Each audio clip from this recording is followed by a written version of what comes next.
Now, I'm going to start with what we already covered, and this is the one that you are most familiar with, is this thing called the diagnostic test. And I'm going to start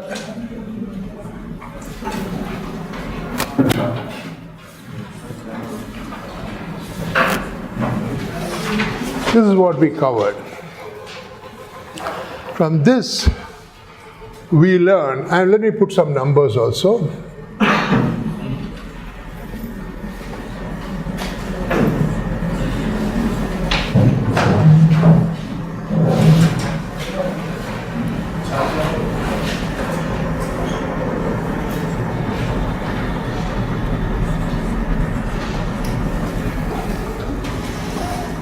Now I'm going to start with a bit of language. What we do is we describe these things using certain notation. And this is important for us to grow in our science. First question. If you randomly pick any one from this 1,000 people, what is the probability the person has a disease? Okay? Probability of disease. That must be 100 divided by 1,000. So we follow the notation, probability of disease is equal to 0.1. You see the notation? A probability within bracket of disease. This is called a marginal probability. What is it? A marginal probability, because it appears in the margin. And in marginal probability, the denominator is the total number of people. Can you see any more marginal probabilities?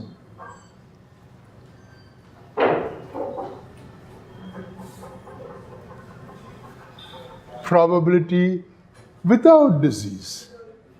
Yeah. So I put it this way, probability of D with a line on top, no disease. And that will be 0.9. Can you see any more marginal probabilities? That's right, probability of test.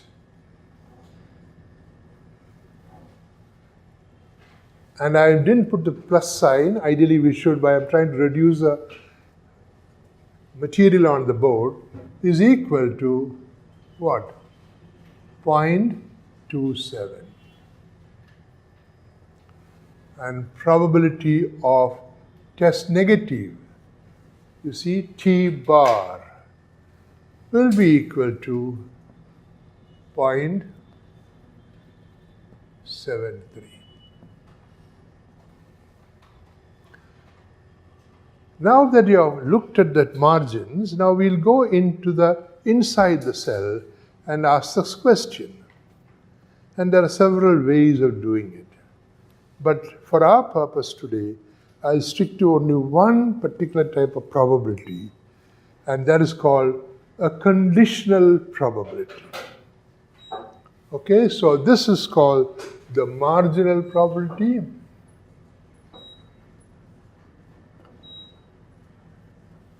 And this is called the conditional probability.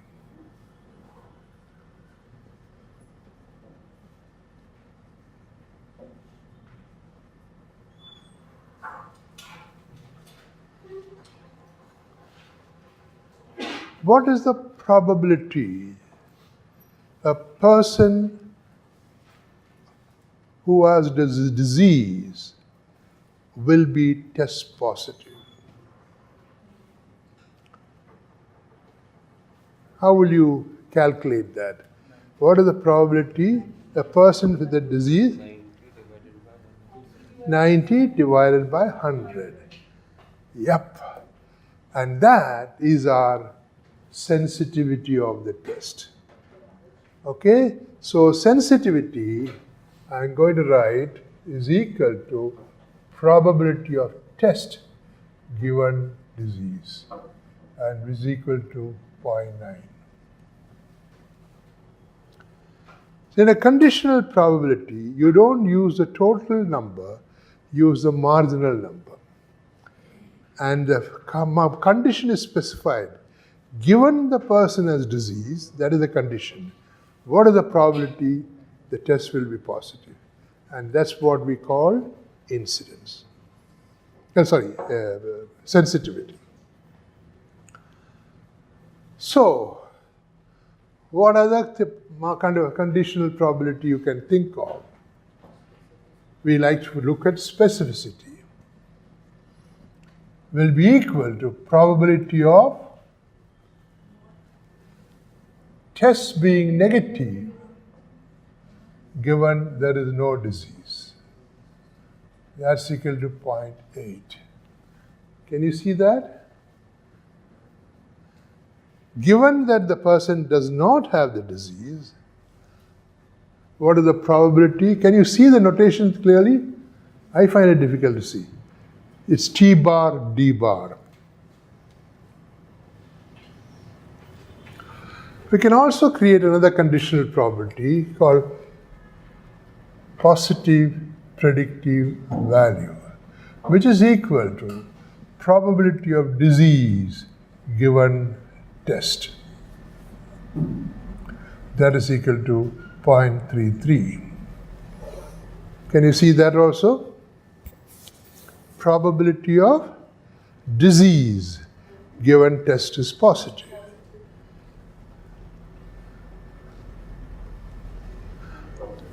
It's simply 90 divided by 270.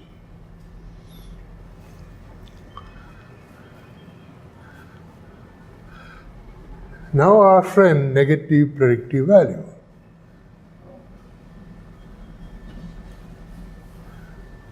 Is equal to probability of no disease given test is negative. Is equal to 720 by 730. I can't calculate that.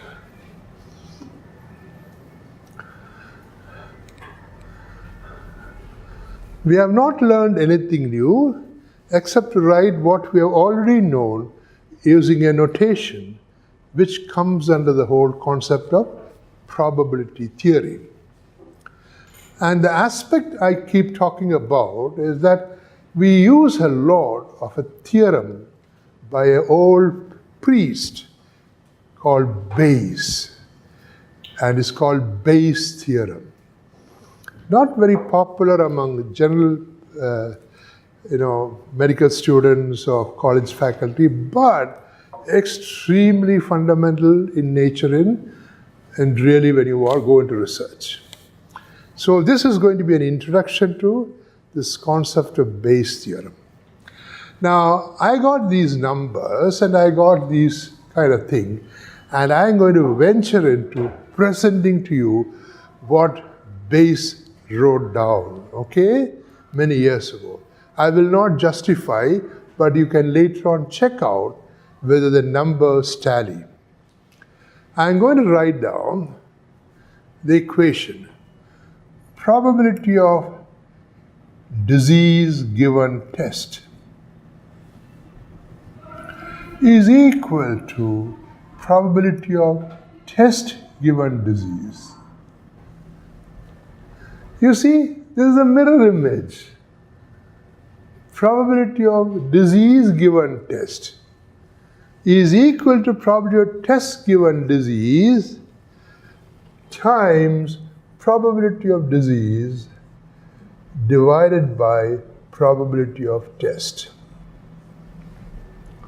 That is what Bayes' theorem was, a fantastic invention. And I'll explain to you why it is important. But for the time being, just put the numbers and calculate and see, am I telling the truth?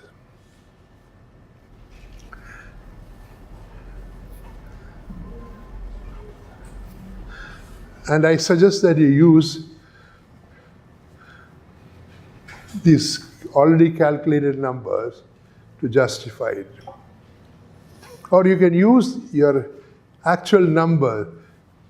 This is T. So you want to calculate D given T. You start with the T given D. 90 by 100 times probability of D, 100 by 1000, divided by probability of T, 270 by. So you get, and the answer is correct? 0.33. Old man Bayes was right. And that is his theorem. But now look at the structure of the theorem, and suddenly you realize, I have a brilliant situation here. When I sit in my hospital, I see patient coming with heart attack. And I ask the question, do you smoke?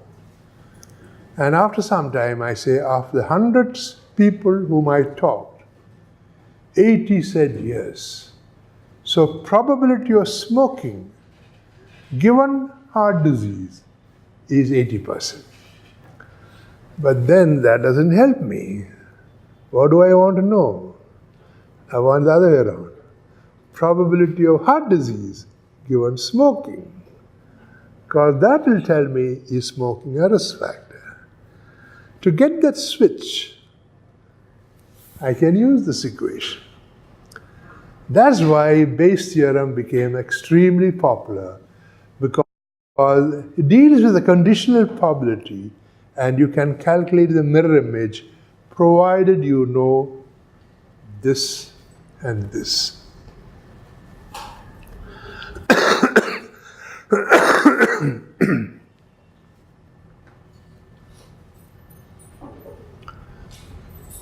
Okay, so far, anything, no problem?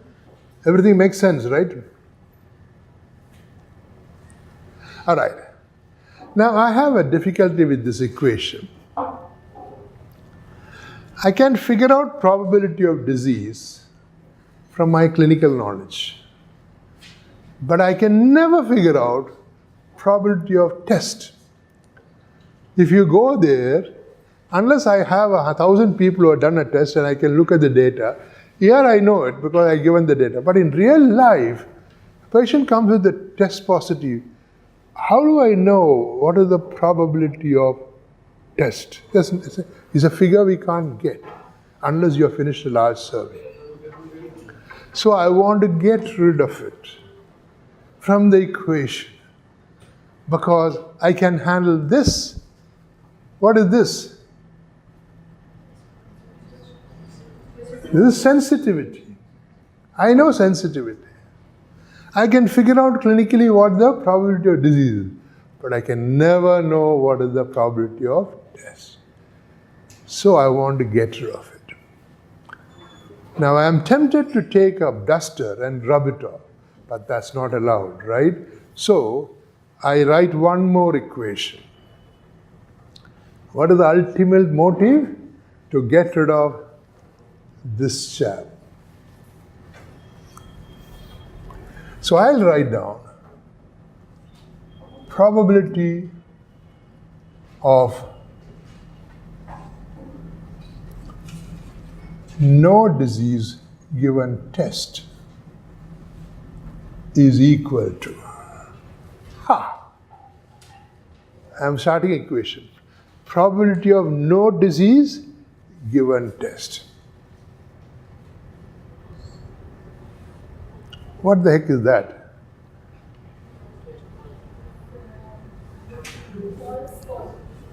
That's right. Test is positive, but is false. So we are talking about, that's right. But doesn't matter, but I want you to finish the equation on your own. I'll write it, but you try to finish it.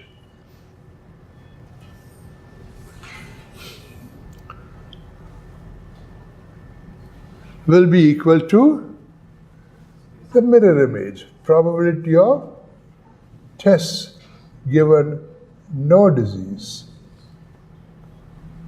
time, probability of no disease, divided by probability of test.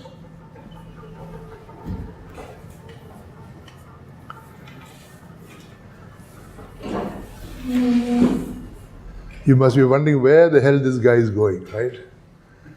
Okay. Now, have you got it written down? Now, next step is I'm going to divide number 1 with number 2. When I divide like that, first thing that happens is probability of T and probability of T disappear. Hey, that is great. So let me rub it off because I'll run out of space.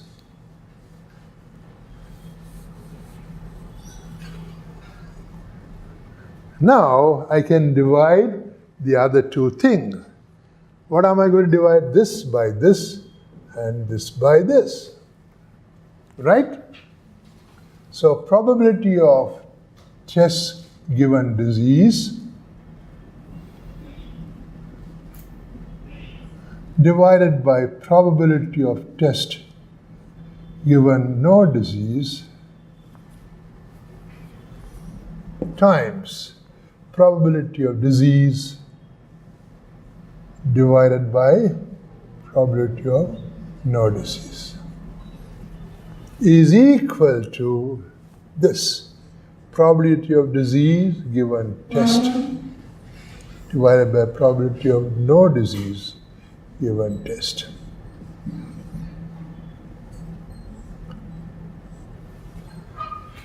Write it down, check it out. If everything is right, we are in good shape. Don't worry, those ugly looking fellows, we can tame them. Actually, we take the equation and talk to them. Ask, who the hell are you? So we'll take the simplest looking fellow. Probability of D divided by probability of no D. What is that? You are taking the probability of disease divided by probability of no disease. Huh? What is that? So when you say, what is the probability of disease? Is 10%. Here you are saying, probability of disease divided by probability of no disease. That is 1 by 9. What is that? I am going to put an equation, P divided by 1 minus P. That's what you are looking for.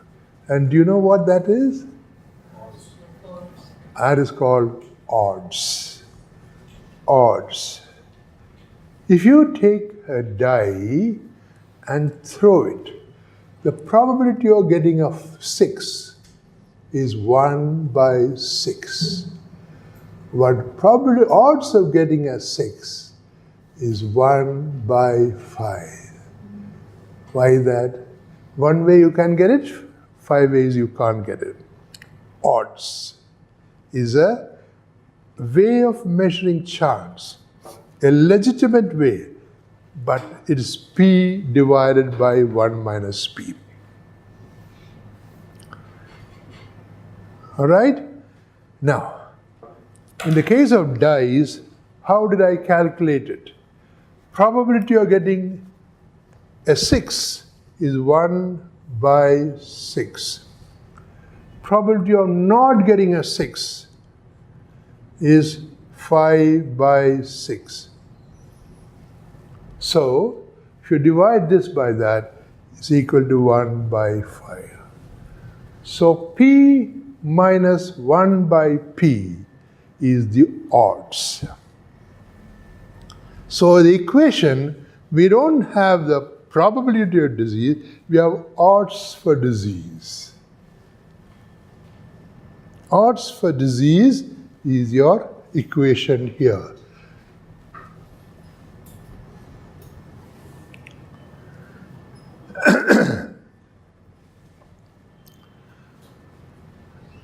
Odds and probability keep coming in today's classes again and again, and the whole case control design is based on odds. Okay? So you better know this a little bit. And I'll also tell you one more thing. Odds is equal to P divided 1 by P, but probability is odds divided by 1 plus odds.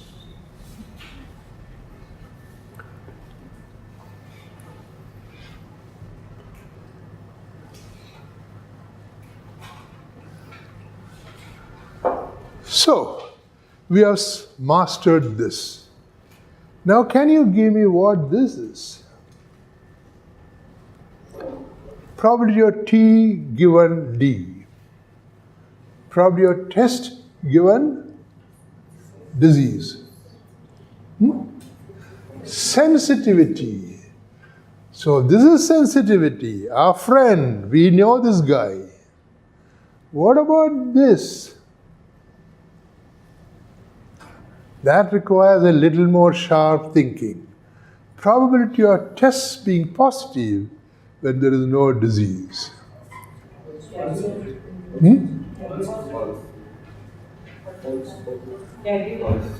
Here is there's no disease, but the test is positive.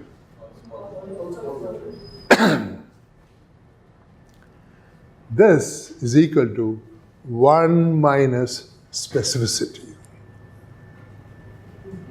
Are you with me?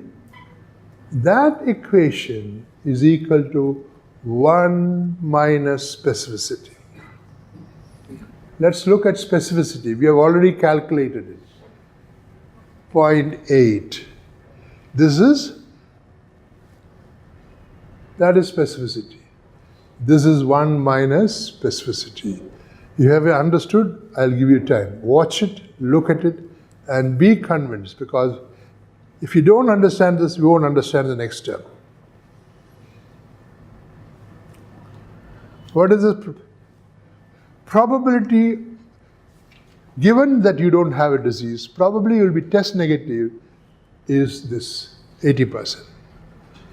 Probability you'll be, given that you don't have disease, probability of test will be 20%. So 100 minus 80%, or 1 minus 0.8. That's what I'm talking about. So this is sensitivity, this is 1 minus specificity. What it says is, if you multiply this with this, you get this thing. Now what the hell is that? Okay? Can you walk with me on that? This one is probability of disease given T. What is that? This is the positive predictive value. What is this?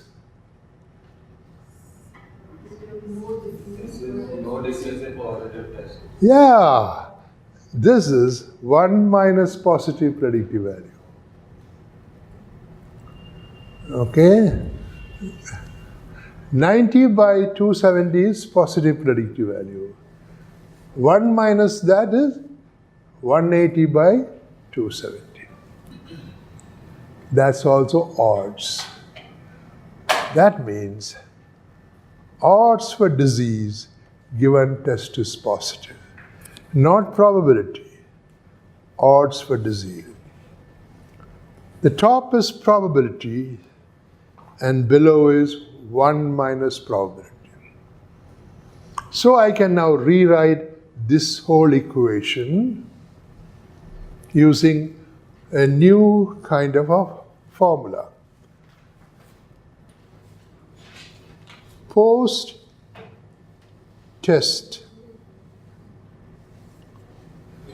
odds for disease.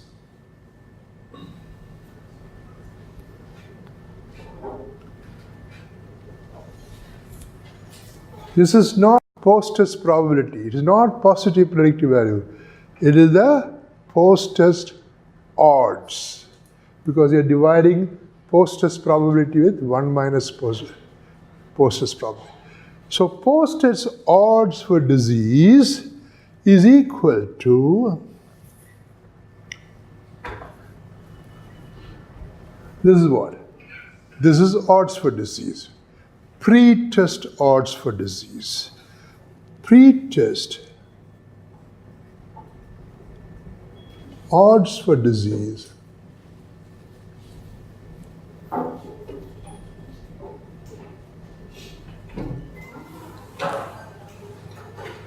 times this fellow, which is sensitivity divided by 1 minus specificity. And that fellow has got a special name, and the name is likelihood ratio.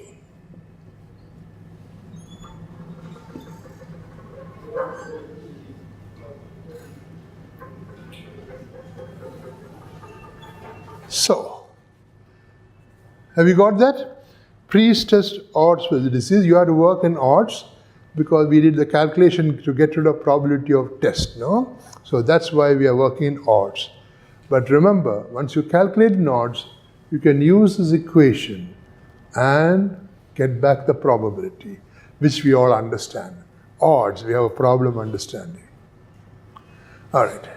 In walks a patient with fever, and I examine him, ask him questions. I told you this story yesterday, and now I know he probably has typhoid.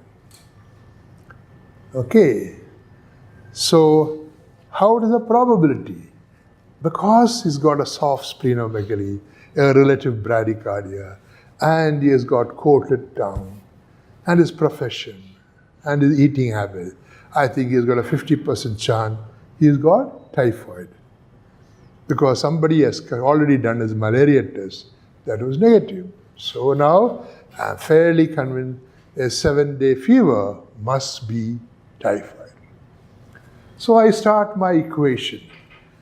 I write down my pre-test odds for disease, which is 0.5 divided by 0.5. Did you get that? Pre-test probability divided by pre-test probability. So I got an odds. The pre-test odds for disease is 1. See, mathematics can be very simple. Okay. Now multiply by that my likelihood ratio. Now likelihood ratio for Vidal. Vidal approximately has a sensitivity of 90%. And approximately has a specificity of 90%. So what would be the likelihood ratio?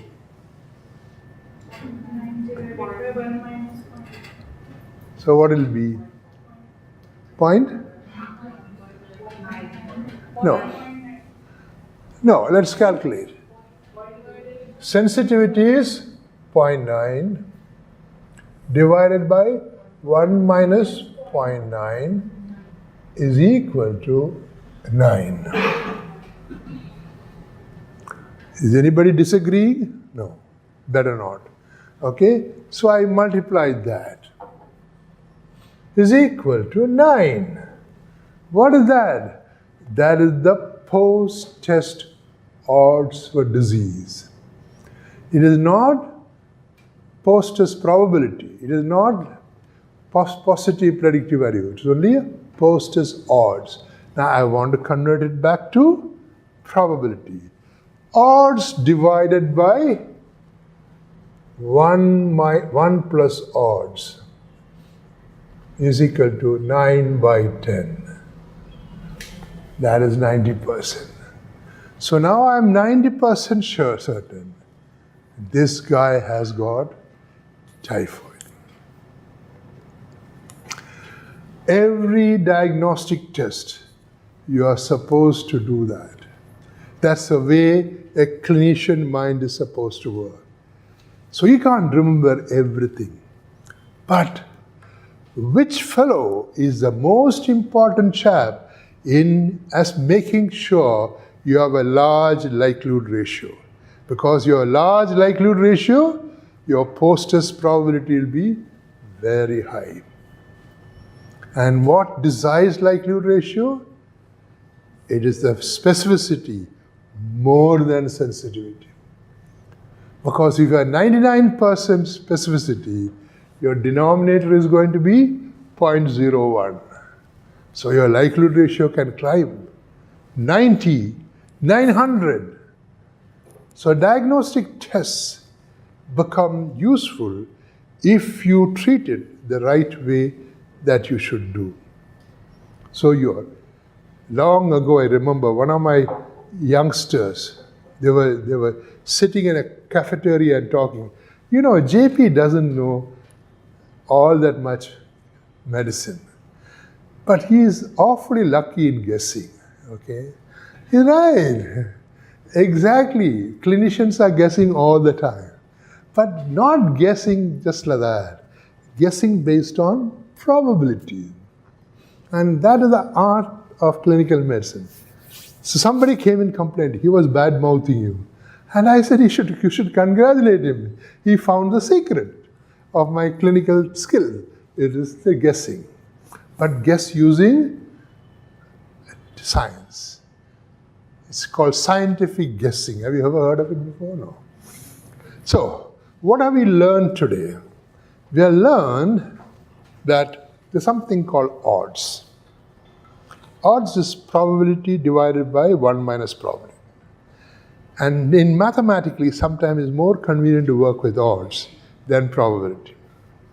Especially when you want to get rid of unnecessary terms and number one. Number two, we have to remember that the relationship between pre-test probability and post-test probability is decided by a combination of sensitivity and specificity, both for the positive predictive value and for negative predictive value. I'm not going to touch upon negative predictive value for a simple reason. Many years ago, a very famous statistician, when he wrote his book, made a small error in the equation.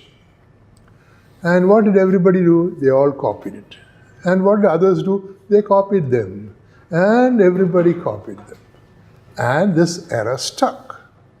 So the likelihood ratio for a negative test is in a mess. You understand what I'm saying? It's a simple error. Simple, but made by a great man. If a great man makes a small mistake, it stays forever. But between you and me, I'm going to tell you what is the correct likelihood ratio for a negative test. Don't tell anybody. Keep it to yourself, okay? And that likelihood ratio, this is for a negative test, okay? In the negative part, that is when you're trying to rule out disease, you look for negative predictive value. And there the rule is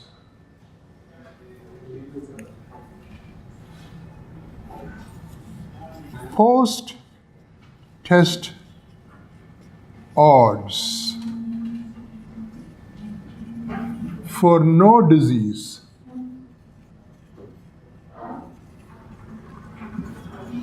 is equal to pre-test odds for no disease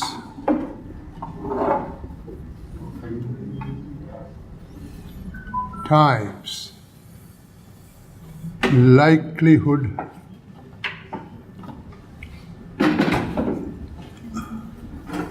ratio of negative test. That likelihood ratio of a negative test is equal to specificity, specificity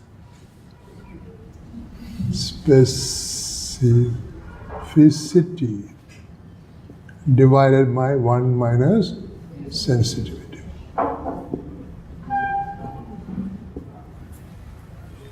That's simple. Okay. But don't fight with anybody. Follow the book, all right? But it's ugly. You get the answer finally, but this is much more neater. But I won't develop it because it's the same logic. You can sit and figure it out. Yeah. In this previous equation, for post-test odds for disease, we calculated pre-test odds for disease 0.5 into 0.5. So how? 0.5 divided by 0.5. See, the language is, I ask myself as a clinician, what is the probability this guy has got typhoid? And my clinical mind tells me it's about 50-50. In probability term, it's 50%. In odds form, it's 1. That's all. Usually considered 1. Not always. Another guy will come and with another fever, I say, this doesn't look like that. So I'd say very low probability.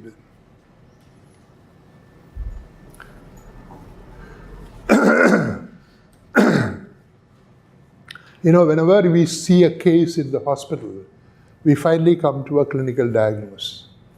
And most of the time, it's spot on.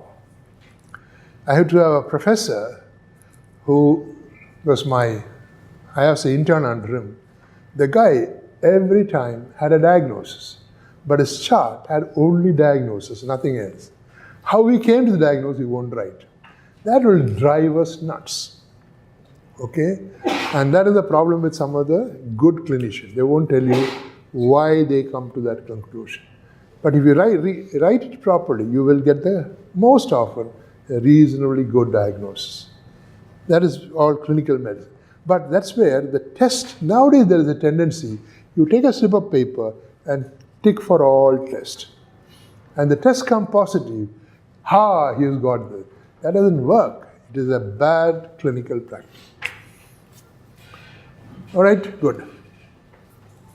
So in a way, we are testing a hypothesis. Okay, it's somewhat similar in logic to the diagnostic test we are looking at. The point is this.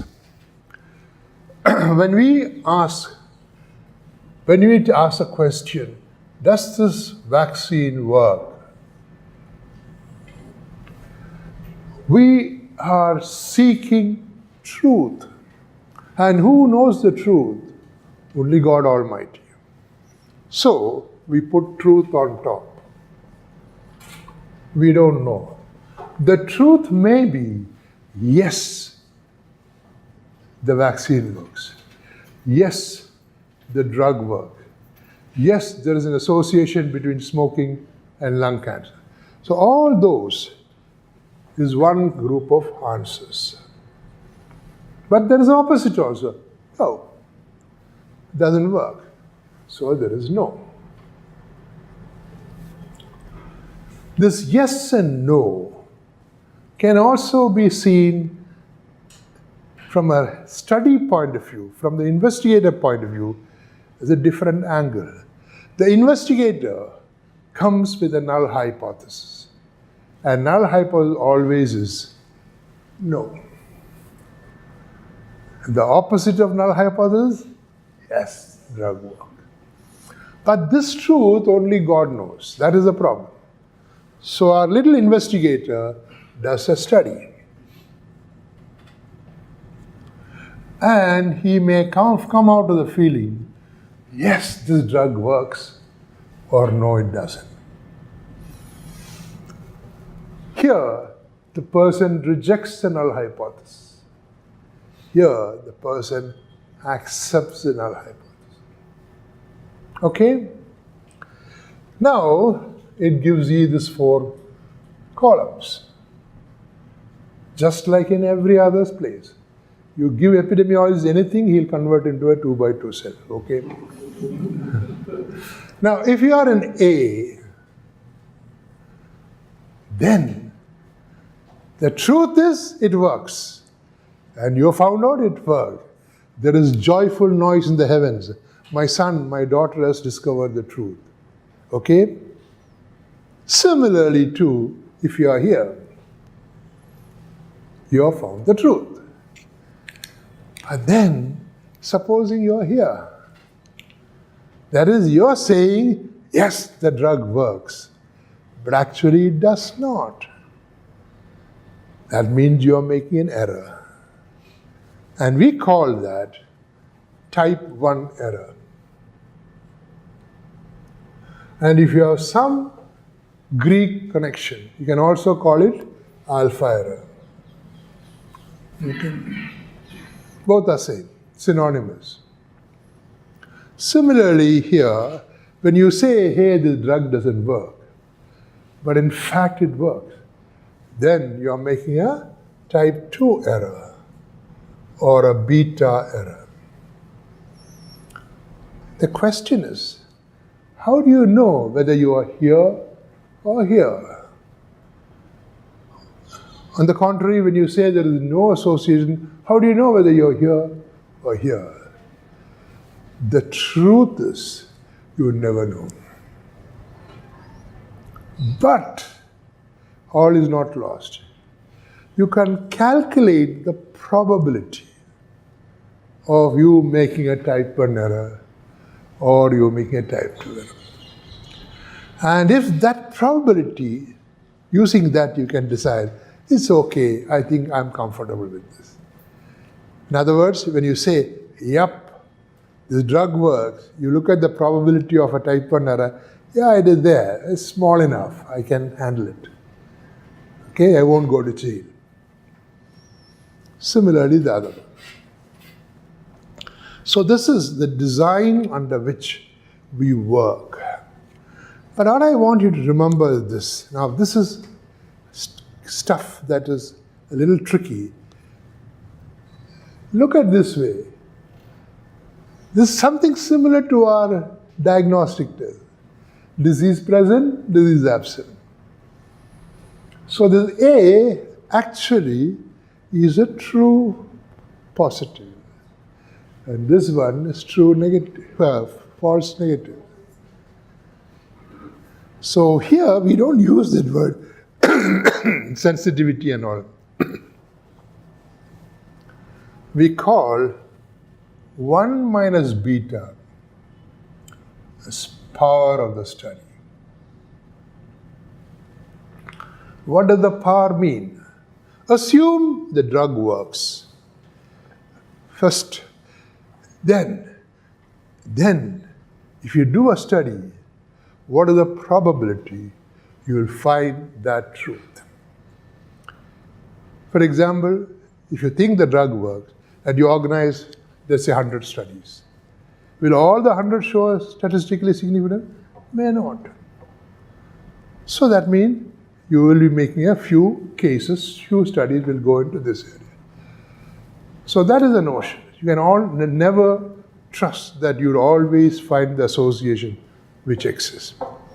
You try to minimize this. Okay? This is even more tricky. This type 1 error, we call it like that, is something like 1 minus specificity. 1 minus specificity. That is, if given that there is no association, what is the probability you will wrongly conclude there is an association? Okay, and that is what we use. Okay. When you develop a little more advanced statistics, then you will know that is not a good way to do it. Why? Because what you really want to know is not 1 minus specificity. What you want is to know what is 1 minus positive predictive value in this direction. And that's what most people calculate. But in practicality, we don't do it. We do a t-test and this thing which gives you this in this direction. Given there is no association, if the null hypothesis is true, what is the probability of creating a error? But that works all right in clinical trial. Now listen to this word carefully. That works all right in clinical trial because generally in a clinical trials, you are allowed to do a clinical trial only if you have got a clinical equipoise.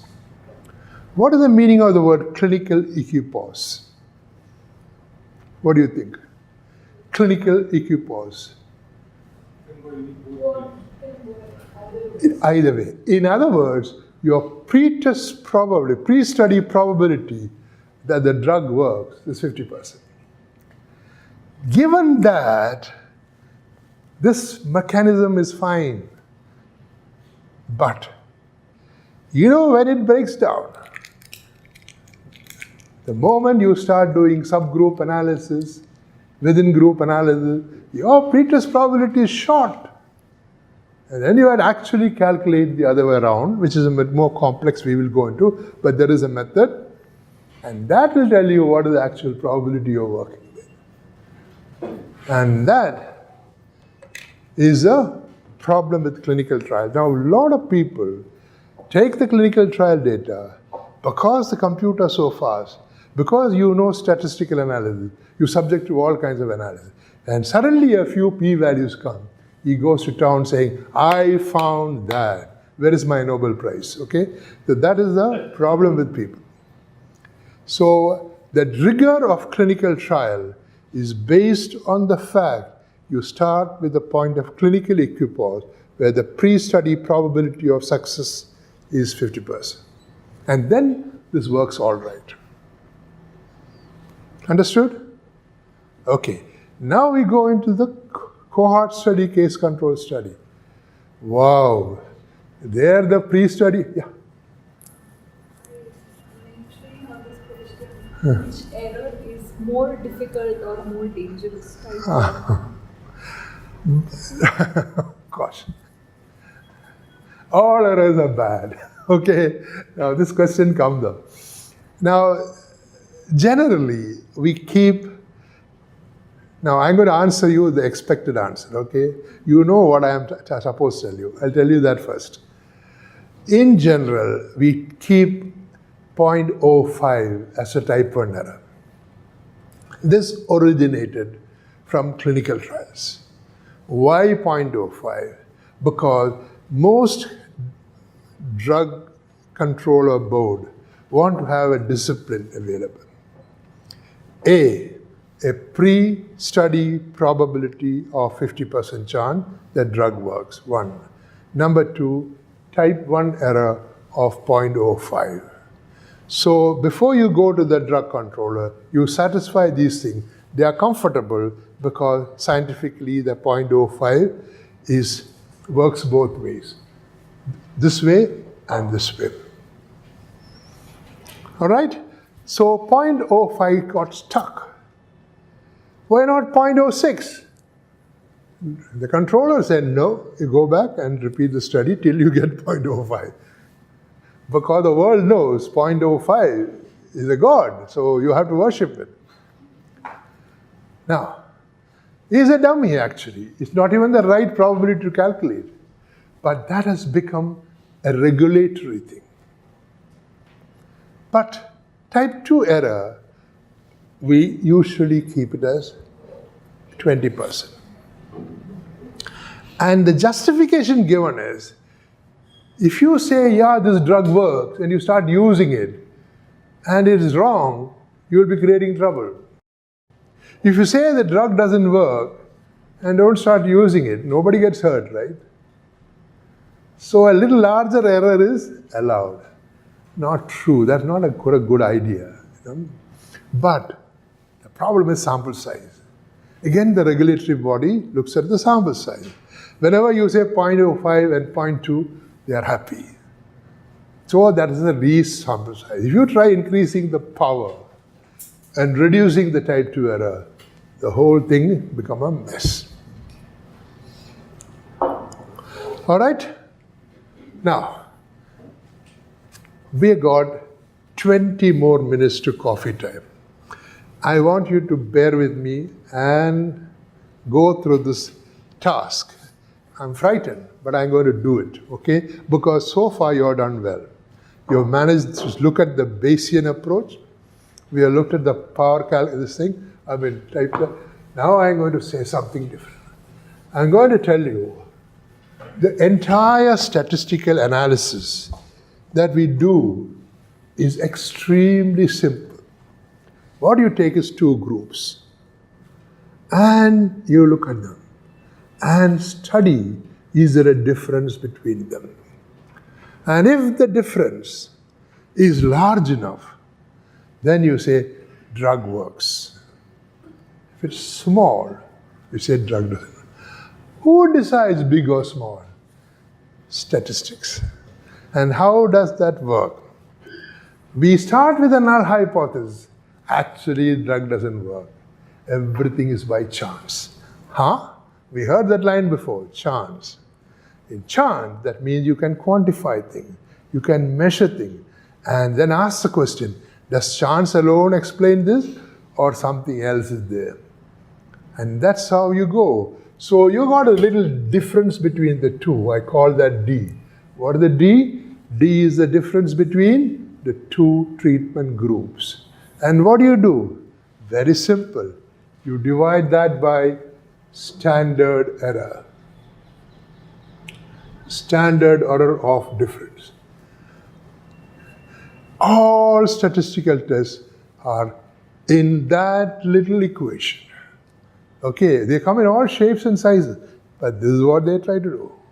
And then you get an answer. And we call it Z. We call it Z. What is it?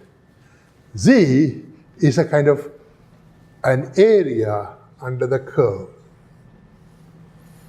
Now I showed you this much will be 34%, this much will be 95%. Okay, now what is the x-axis? Is all Z's. Z0 onwards, it goes all over the Z's. Z talks about the area, and if you have a statistic book, it tells you for every value of Z, how much area is outside. So if you take 1.96 and 1.96 here will be 2.5% area, 2.5% area. And that means the probability of this much difference occurring purely by chance is less than 5%. 2.5 plus 2.5. So that is how that thing works. So if you're not familiar with it, pardon me, and you'll need a little book to check what my Z is. But I told you about 1.96, and the Z is the answer here. Today, I'm feeling bright, so I'm not using 2, I'm using 1.96. That's what statisticians love. So, your study, when you start, you already know the answer. What is the answer? You want 1.96. And then you start manipulating all these things. Okay. What do you manipulate? The D. Can you manipulate D? No way. That's a real thing. What the D comes. So you do all the searching and trying. And I hope the D is 10%. But from a clinician point of view, a clinician will tell you, listen, if the difference is not this much, I don't care what your drug is. So from that point of view, you can, from practically you say, if there is a difference is so much, then I want to find out. So the D we can figure out. Now standard error is the fellow below it.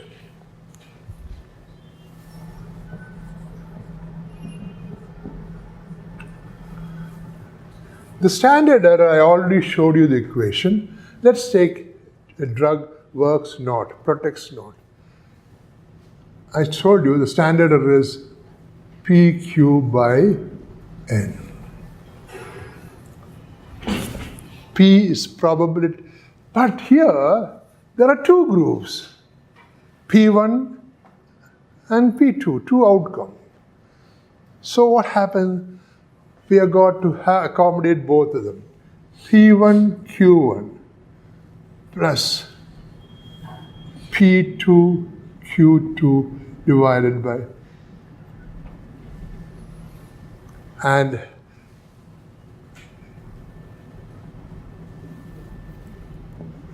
this is the equation we have for standard error.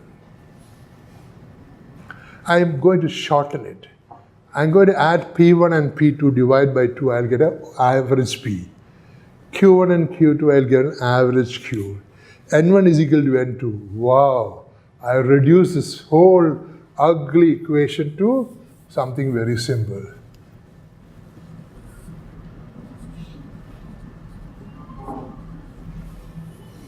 Now, I can make sure my study size is just right. So I get the answer 1.96. Did you believe that we actually cheat like that in our studies?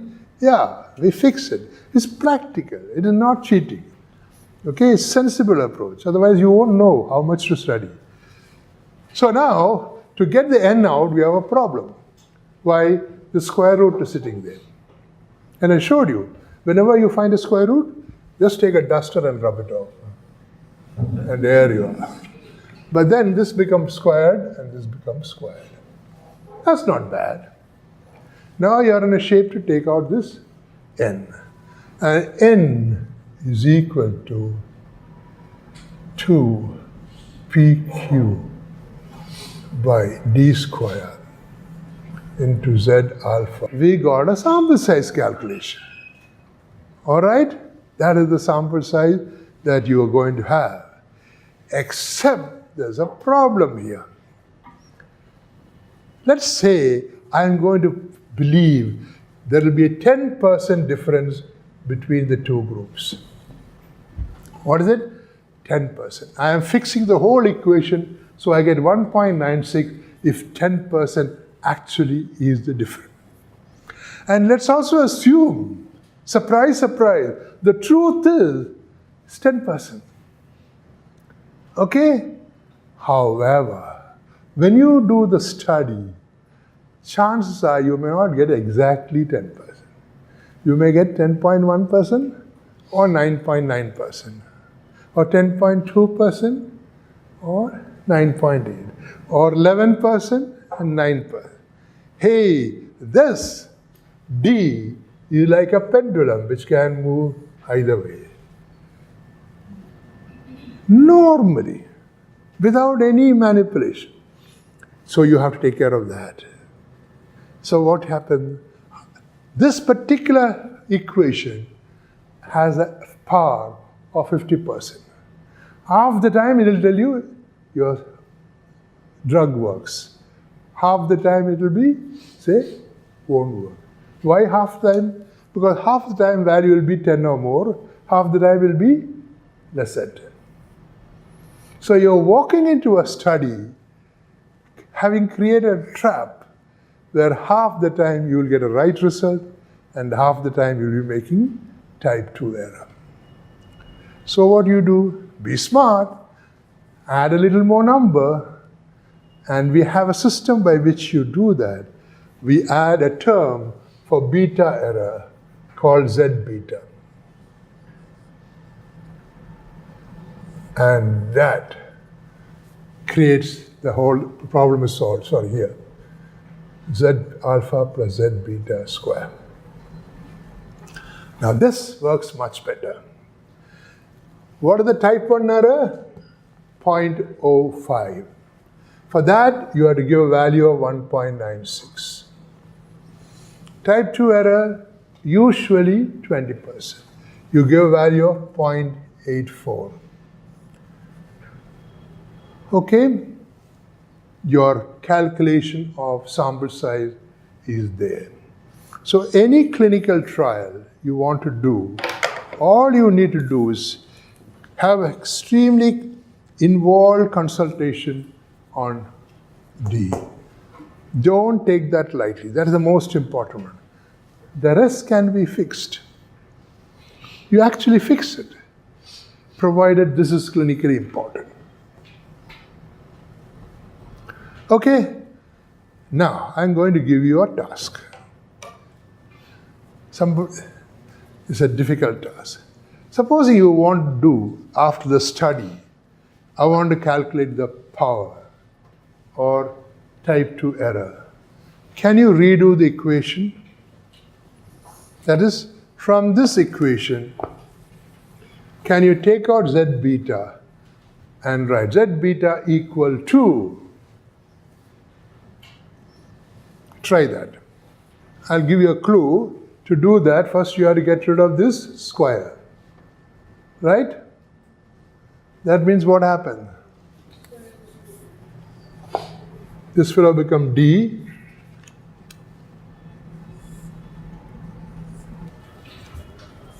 So you should get something like Z beta is equal to.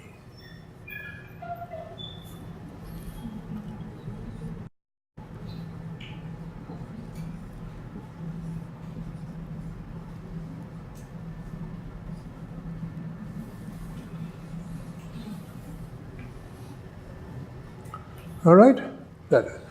Now, when you get that, the answer, if it is 0, you have to go to that table I told you. If the answer is 0, that means you have 50% power. So this side is error, type 2 error. This side is power. If you get a 0, it is 50% error, 50% power. Suppose you get 1, that says 1. You remember this is 34%, so this is 16% error and 84% power. And so on and so forth. So you can look at the table and put the point there and then see what is the error, what is the power. But if you get a minus sign, you are below 50%, don't proceed with the calculation. You are hopelessly off target.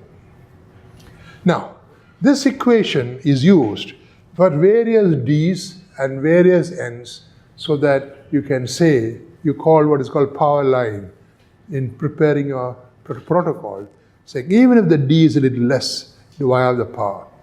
So on and so forth.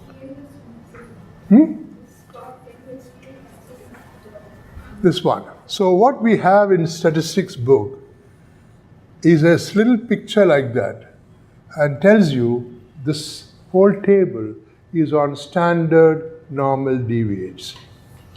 And it comes from this. And it's like there are many ways you present it. But for example, some start pretending they're going like this, like this, like this, like this. And they keep changing the Z and keep talking about the area. Okay? Some are two-tailed, so they simultaneously ask for both sides. In a power calculation, you should always take a one-tail test. Okay? That is important. For beta, it's always one tail. Now, what it does is, to get the area, the standard normal curve, right? We discussed some part of it. One standard error will cover here 34 and here 34. So if it is one standard, the answer comes as 1. This is where you are, 1. You're asking what is the beta. Beta is at 1. Okay? Remember here we added a term 0.84. That is beta is 1. And if it is 1, this part of it, the area is 16%. So the remaining will be 84%. 0.84 comes here. If you get 0.84, that area would be 20%. This will be 80%. So you can look at the table and fix your point and then ask the question, how much is beyond, how much is this side?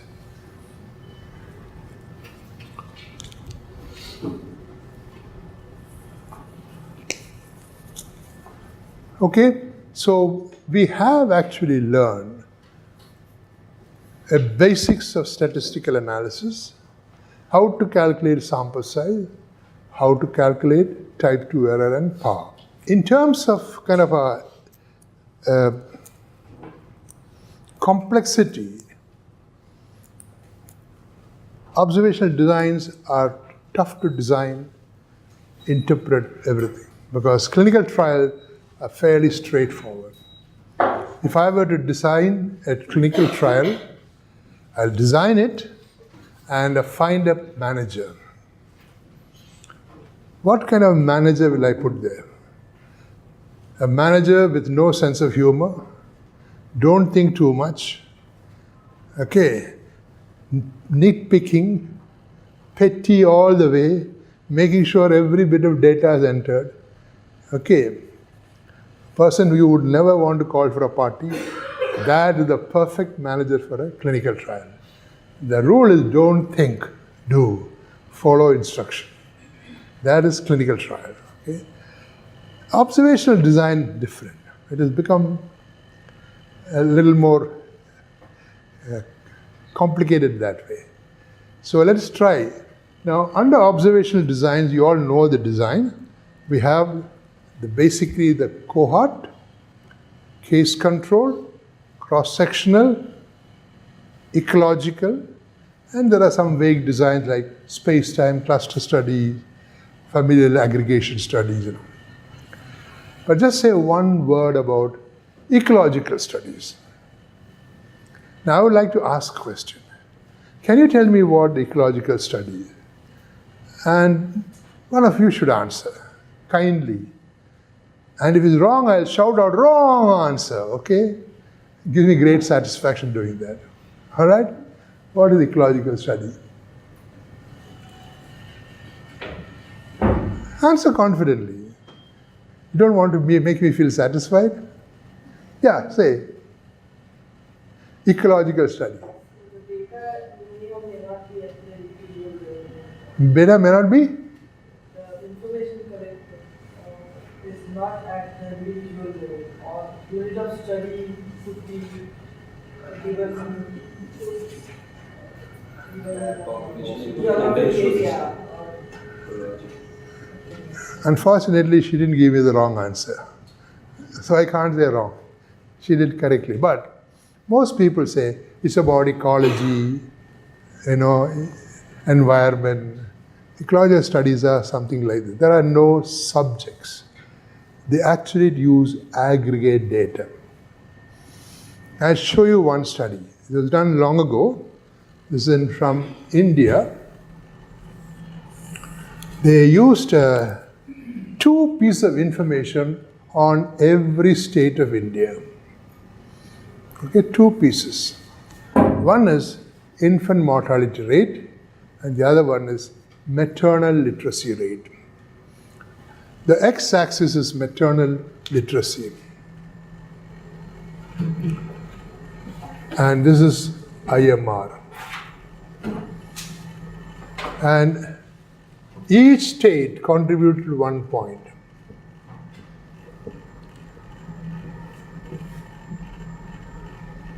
And what does it show? With increasing literacy, infant mortality comes down. And here is Kerala with high literacy and a very low infant mortality. Now this, don't have children, don't have mother, we have aggregate data collected. It's an excellent thing for hypothesis generation. And it's easy to do these days because the internet is full of information. You can all kind of aggregate data, and at least for fun, you should do it. But because you may unearth something very interesting. I'll show you one more.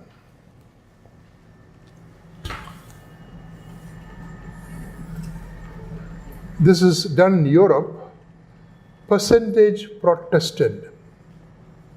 Do you understand? Not prostitute, Protestant. Percentage. In a community, there are Protestants and Catholic. This is also Protestant. And suicide rate.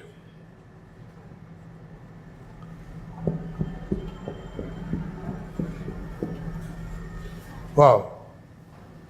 With increasing percentage of Protestant, suicide rate went up. Thereby suggesting that Protestantism, do you understand what Protestantism? Encourages suicide. Right? Yeah, you sound suspicious. Yeah, you should be suspicious. Because we don't know who is committing suicide. With increasing number of Protestants, the Catholic may be committing suicide. You understand? So the conclusion from this sort of study is sometimes can be erroneous. But This design has produced very Barker's hypothesis. Have you heard of that? That all came from examining ecological study. And it doesn't cost you any money. You don't need a budget, nothing. You sit there and figure it out. So I would encourage you to grow in science through doing ecological design. Now I'll tell you about a cohort study. You all know this. A cohort is a group of people with some common experience. Okay? Some define a common experience. And I once had a very bright idea. My impression was, I do a lot of deliveries. Many of them I used to use forceps and suction cup. And my worry was, my goodness, are these babies safe with this instrumental delivery? Or will they go to school? Will they have learning defect? That was my study hypothesis, that forceps or instrumental delivery causes learning defect in children. So how do I do that? I sit outside the labor room or get data from every mother who undergoes delivery. There is forceps delivery and normal delivery. And the forceps delivery is my target. Okay, and I enroll them. But remember, we learn without a comparison group, you can't do anything. So you'll have a normal delivery group to compare. Now what do? If I start the study on 2010, I cannot immediately get the result. I'll wait for 2015 when children go to school, and then I can use some kind of instrument to measure is there any learning defect. But I'm a patient man, so I'll wait. Now this is a cohort design because there is a defined exposure factor, that is what is called as a forceps instrumental delivery, and there's a group of them having the same shared experience, and I'm following them up, comparing with a group who also came out to the world same time, but using a normal delivery. Perfect. Neat design. So one youngster came and said, Dr. JP, what kind of studies are you doing these days? So I told him, this is my brilliant idea. He listened to me wide-eyed. And you know what this rascal did? He went and checked the data or records of 2005. And there he found out who had instrumental delivery, who had normal delivery. He quickly went to the schools and finished the study. Now 2010. And he met me and a bright smile said, I finished it actually. This is the results. That's why never expose your brilliant ideas to anybody. But the point I want to get across, this I said is a cohort design. What kind of design is that?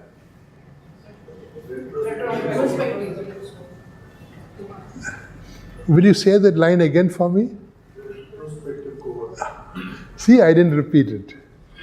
That particular word, what's it again? Is a dirty word. Okay? Because it got so misused in epidemiological literature.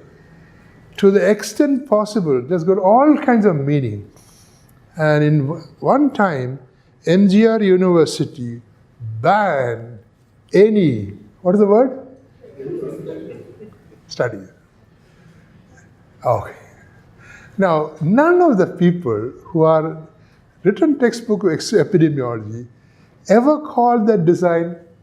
That's right. So I don't use that word. I hope I have driven you to the point that become dirt. So I'm going to name this what is called a concurrent cohort study. This is a historical cohort study. Both are cohort designs. But here, you're using secondary data. Okay? And this, you're using primary data. Now, where I come from, in CMC, we follow up 100,000 population. Have been from 1984 or something like that. And you have all kinds of information.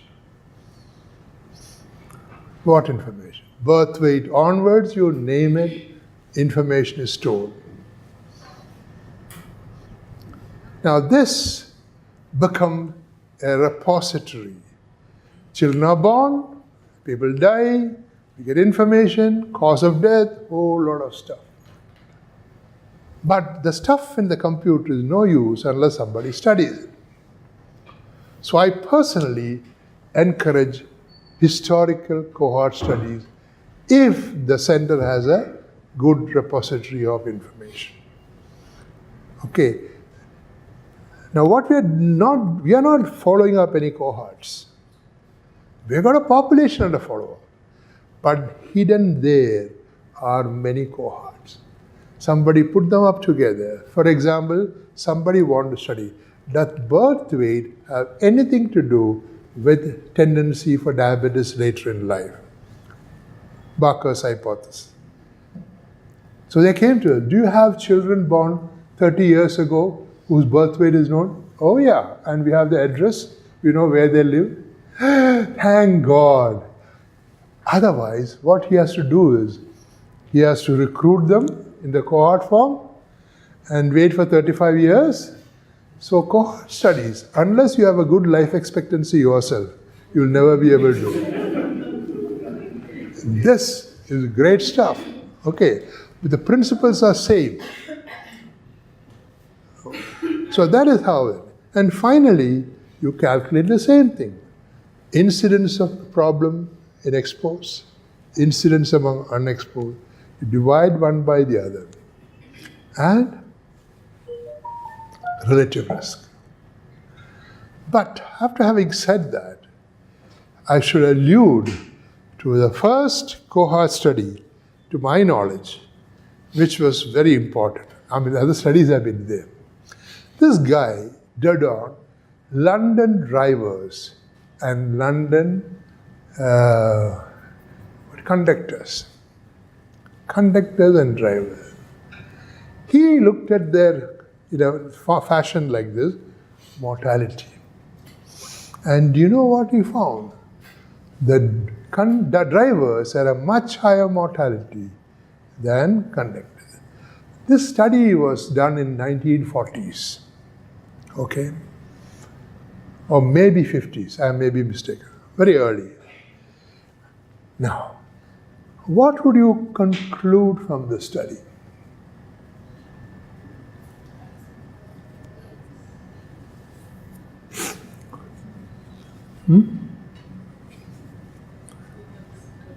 Why are the drivers having a higher mortality?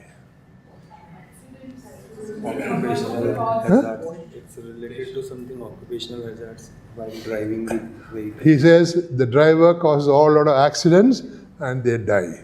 Isn't it? That's fine. Next. Any other idea? Posture. Drivers are always sitting, conductors are standing. He says it's all a matter of physical activity. Conductors are not standing. Conductors are walking. This is the old London conductor where they have to go up, ticket. Nowadays there is no conductor anyway. But that's what that guy concluded. This is because of physical activity. In fact, I mentioned this study. This is the first study from my knowledge where somebody connected mortality and physical activity. But where did he get the bright idea from? I don't know. Well, if you sit for a long time, you may have a higher mortality. So it is not the walking is preventing death, sitting is causing death. How do you know that? We can't figure it out. It may be something else completely. He is inhaling fumes of gasoline because sitting near the machine. That is clearly causing problem for him. So there are hundreds of other things that could be there. So the problem in observational design, not only cohort, case control everywhere, you have a problem. There will be huge number of confounders. In clinical trial, how do you overcome confounding? Randomization. Can you randomize here? No. In a cohort study, there is no way. So difficult to do that. So you have to document and get. But where will you get the data from? I said historical cohorts are great. So what we are attempting in CMC is to create a large database from which you can keep drawing this kind of a historical cohort, but not always possible. But if the data is there and you don't use it, that's also a sin, because you should make use of it. Everybody is collected carefully and kept, and why don't you use it? But conclusions, you should be cautious. All right? Now,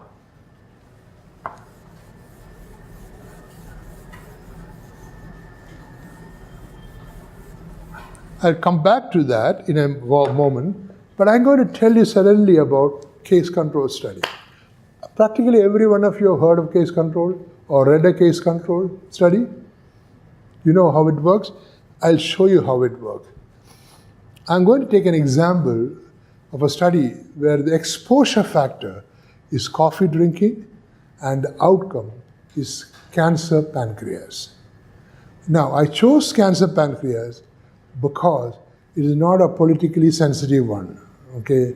I can't be blamed for being sexist or something like that. Everybody has a pancreas. So I've chosen that.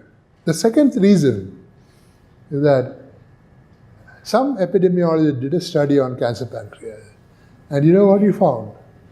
Coffee doesn't cause any problem, but decaffeinated coffee does. That was funny, right? Well, he dared to publish it. And people started laughing at him because how can that happen? It's possible, I suppose. But this is the problem with observational study. You may find p-value significant all over and you will run after it. But when you do the investigation, case control is a good method.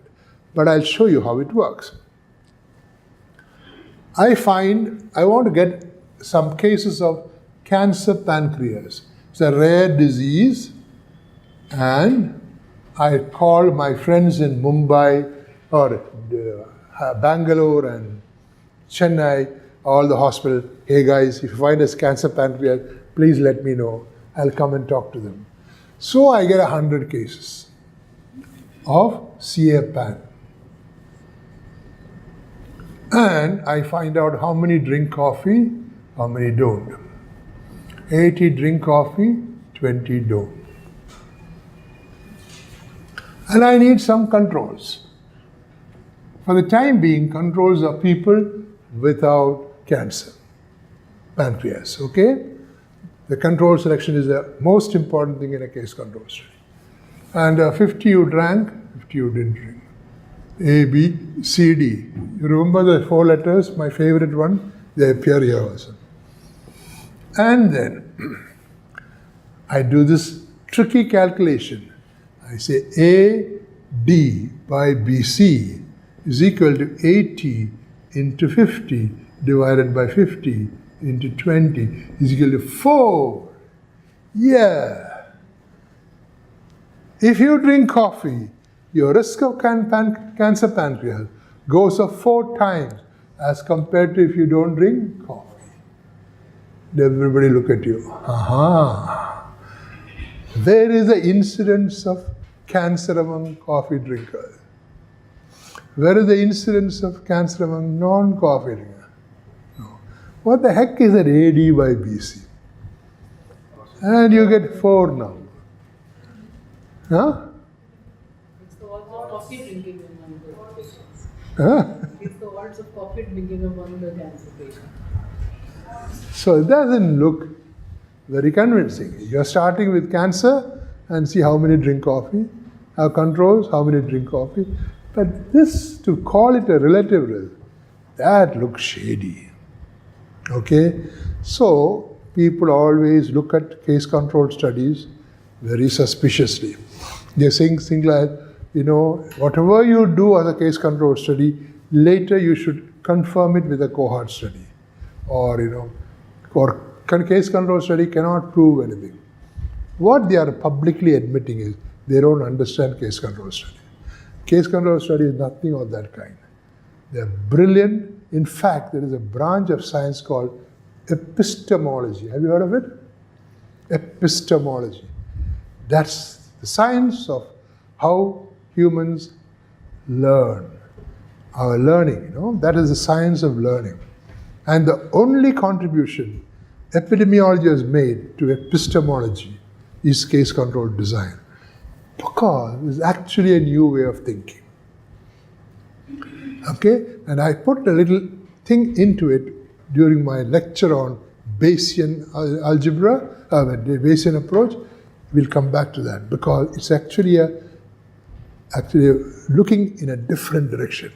So I'm going to take the courage and try to explain to you why this is mathematically sound. And also, if you get the hang of it, you'll find the way you think on any issue changes completely because this has got the power to change people. Okay? So let's go and see how. But to understand this, I have to start with a cohort design. My subject is the same. I invite you to this island and I enroll people who are, some are coffee drinkers, others are not. And I get 20,000 of these people and 10,000 of these people. And now I wait for cancer to come. Is it a common disease? No. So I have no option but to build a shack near the beach and start fishing. What else to do? Because this is going to be a long, long journey. After many years, I start getting some cancers, CA-PAN. Non-cases.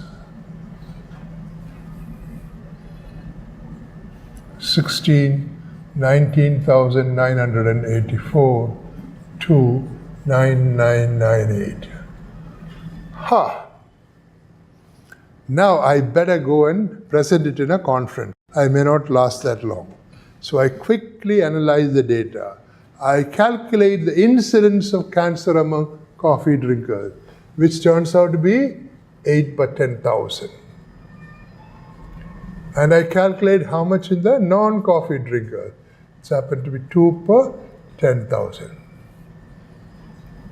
And I find the ratio, which is the relative risk, it's 4. Now when I tell people, listen, I did the study, look at the data, coffee drinkers have 4 times greater risk of cancer. Is anybody upset? No, they like it. Wow, brilliant study. They'll pat me on the back and then send me to another island to do one more study. But this is straightforward. No ambiguity. Human mind can relate to it. All right? So that, any problem?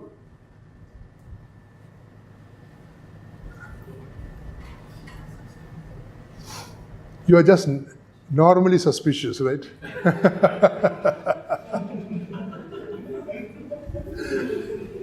All right.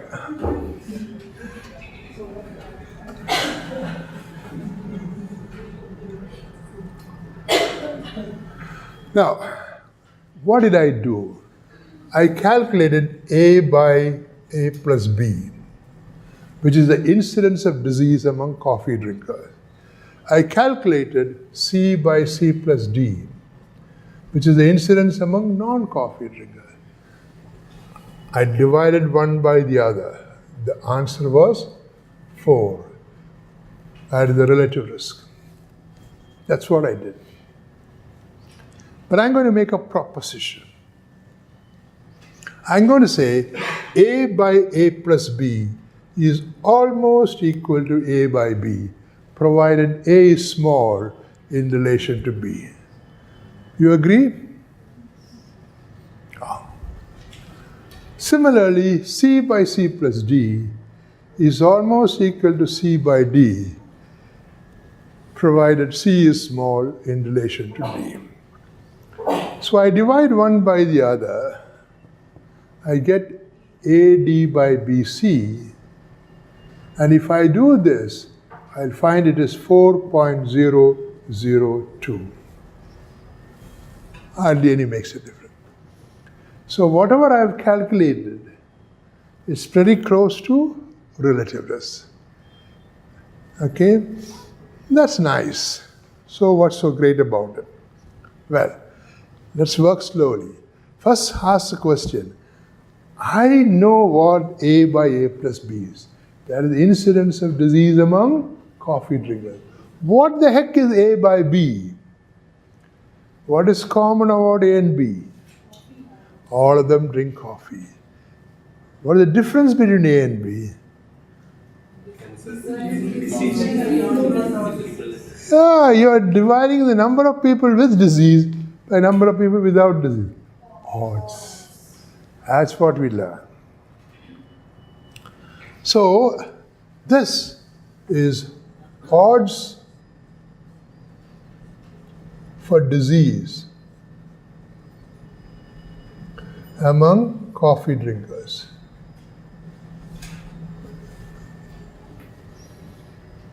Similarly, this, C by D, this is also odds for disease among non-coffee drinkers. What we have done now is very simple. I told you earlier, odds is equal to P by 1 minus P. All I am saying is P is very small. 1 by P will be almost 1. So, it is with odds and P will be, probability will be exactly equal, provided P is small. Is it acceptable? But because when you divide odds for disease with odds for disease, we get an odds ratio called disease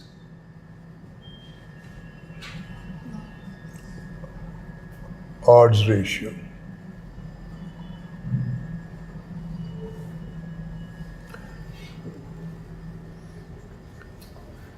So the story so far is relative risk will be equal or almost equal to disease odds ratio if the disease is rare. Are you okay? Now in comes an Eskimo. Eskimos, have you heard of? Where do Eskimos live? Antarctic. Antarctic, you have that black and white fellows walking like that. They are penguins. Huh? Arctic, yeah. Arctic, there they live. You know, the Eskimos have a problem. They are sitting on top of the world. Right? On top. They look down on us. Oh, those fellows. Okay? So they have a worldview which is different from ours. So this guy comes and tells me, Dr. JP, I am not used to looking like this.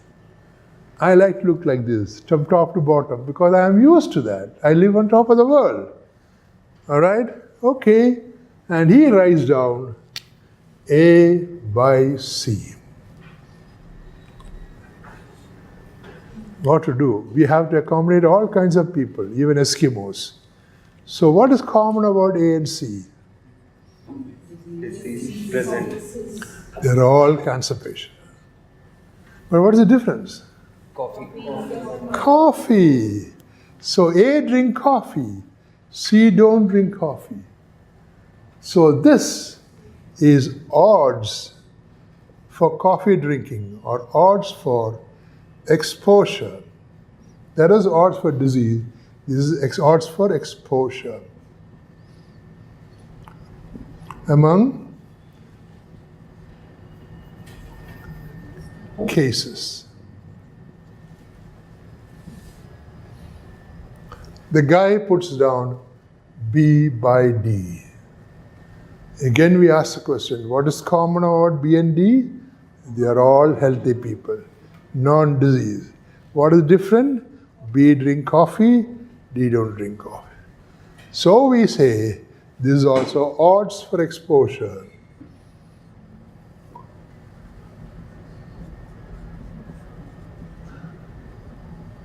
Among non-cases.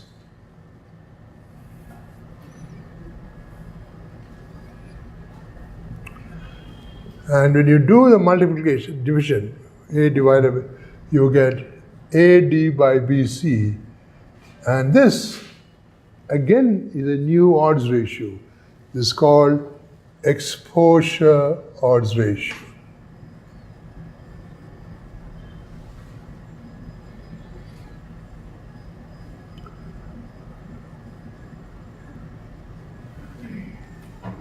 Exposure. So we have a disease odds ratio and we have an exposure odds ratio. What do you notice?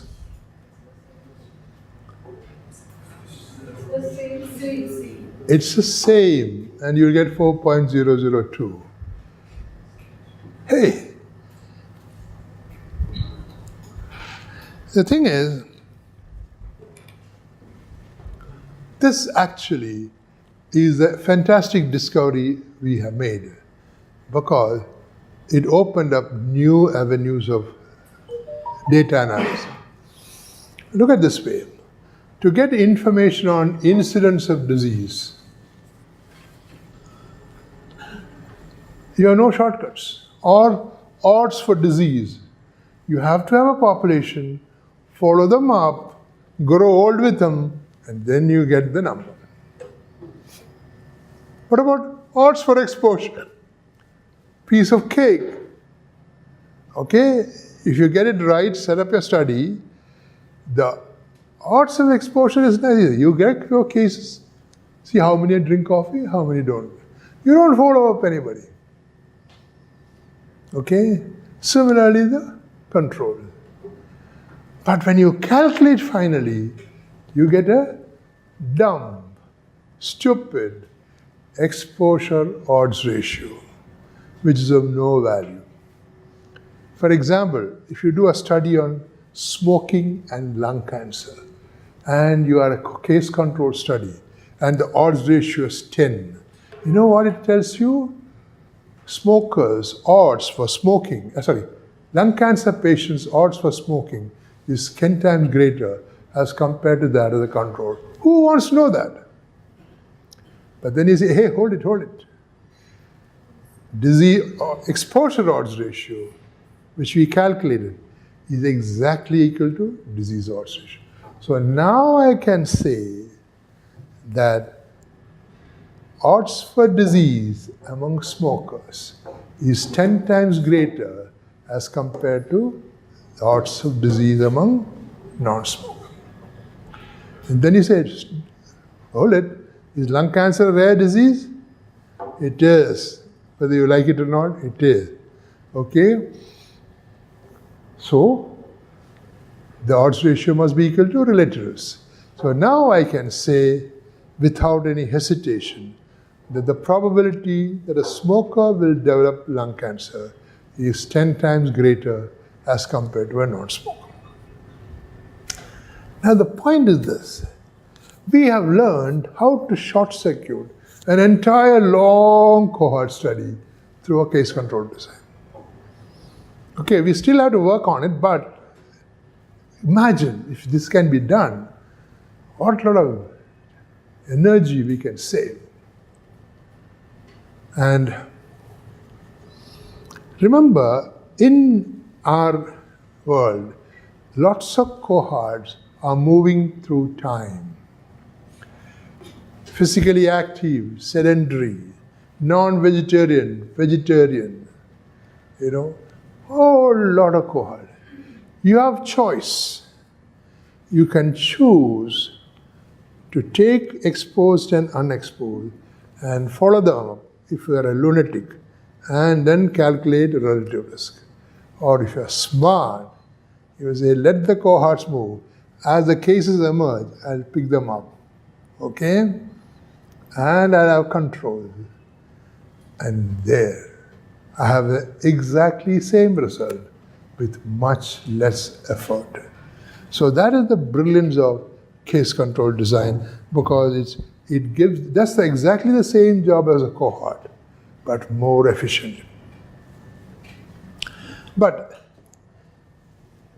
to understand that, you need to get into a little bit more of a thinking. First, I want you to take out the case control study exercise.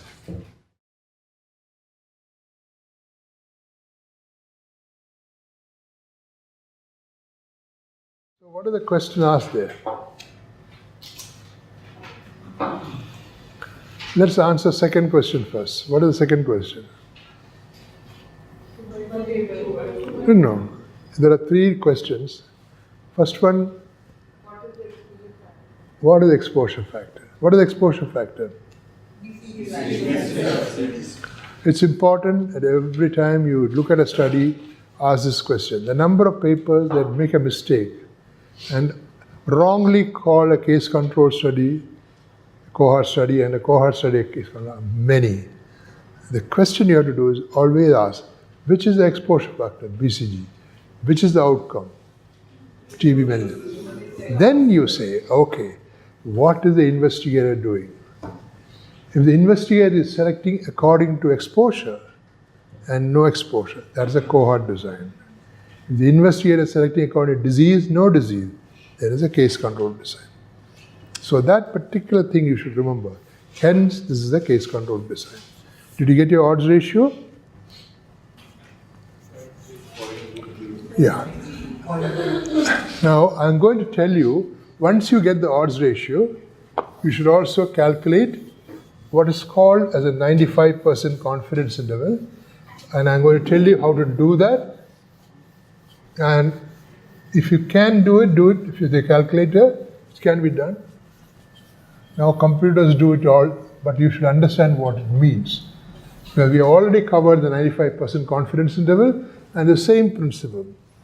Any parameter you take, okay, any statistic, plus minus two standard error gives you the 95% confidence, which tells you where is the population parameter. That's the question. So that's the exact way to always science work. Now here we have got odds ratio, OR, and when you try to do a 95% confidence level, we suddenly realize that the way the odds ratio is distributed, it doesn't permit you to have a standard error. Let me explain. Odds ratio has a range of 0 to 1 and 1 to positive infinity. Okay, so that is not a normal distribution. It's skewed distribution. But nothing to worry. You just have to transform it to log natural. So even though odds ratio doesn't have a standard error, the log natural of the odds ratio has a standard error. And that standard error, SC, is equal to 1 by A plus 1 by B plus 1 by C plus 1 by D. So what you do is take log natural of the odds ratio plus minus 2 standard error and then find the anti-log. And there you have got a 95% confidence interval. Got it? Log natural odds ratio plus minus 2 standard error, find the anti-log. So you'll get upper and a lower limit. Would you like to try it? Can't? It's in your calculator, log natural, ln.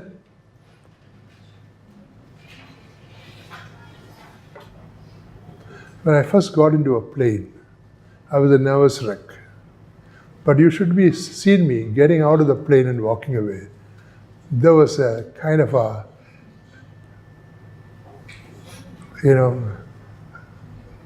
as you walked over as a victor. So once you do this, you'll feel, I can do that. What is the odds ratio you got? 0.33. And what is the protective effect?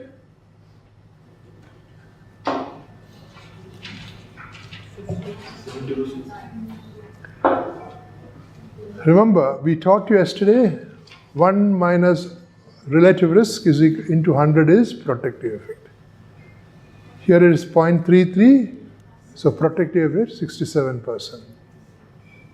You're getting a different number? 2.15. 0.1 to 0.15. See, the odds ratio is 0.33. So the confidence interval should ride across it. Otherwise, there's not something wrong. Don't worry, you have the equation, you can work on it sometime, and if you do this correctly, you should get an interval. But why I want you to calculate is to teach you the interpretation. When you look here, you know there is a odds ratio 3.3. And from our X-rays class, we know that means 1 minus odds ratio into 100, which is 67%. That is a protective effect. Protective effect is 67%. But wait a minute, does it really protect? How do you know? Calculate the 95% confidence interval. And look, for here, you're more interested in the upper level. Is the upper level touching 1? If the upper level includes 1, above 1, then what happens? The true parameter may be 1, which is no association, no protection. So that means you conclude our study did not show any statistically significant association between BCG and protection against tuberculous meningitis. So, but here we are sitting comfortably where both the levels are below 1. So one thing you can say, surely it's protective. How protective? You go for the point estimate. The most trustworthy estimate is the point estimate, provided the upper level and lower level don't include 1. If it include 1, we can't be that confident. Okay? All right. Now, before I go on, I have to tell you some good things about case control study. Now,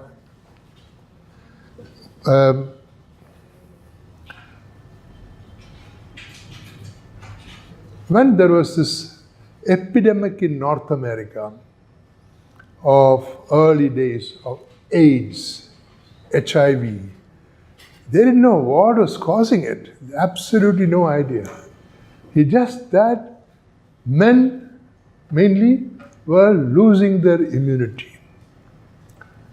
And they did have to study. What design will you use? You can't use a cohort because you don't know what the exposure factor is. By definition, a cohort study has a defined exposure factor. Okay? Even if you can't define in the beginning, you need some sort of characteristic to say a location. Okay? Framing arm. And then you have within built comparison groups. High blood pressure, low blood pressure. But here, where do you start searching from? Case control study, the advantage, you remember I did the coffee and pancreatic cancer, and I did odds ratio. But I could have had coffee, tea, Ovaltine, Horlicks, any number of variables. And I could have calculated one odds ratio for each. Who's going to stop me?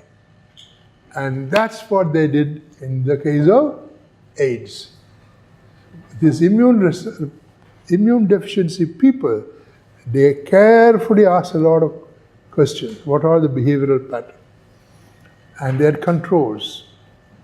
And at the end of it, they said, we got the answer.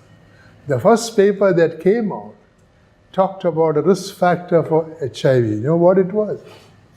Those days, I don't know what they called it, immunodeficiency syndrome or something like that. No HIV.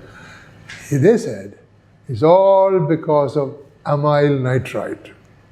Have you heard of amyl nitrite? Good, you shouldn't hear of it.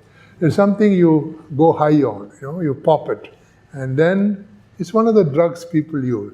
Sex after amyl nitrite is supposed to be good. So this guy thought, high odds ratio for amyl nitrite. Yeah, we nailed it. It's amyl nitrite causing this problem. Amyl nitrite, they said biological possibility. How it went through the nose, went to the alveoli, made the T cells unconscious, and all the story. Then they realized, oh no, it is not the amyl nitrite. It's what they did after the amyl nitrite. Okay, sex as the main reason for transmission came out subsequent.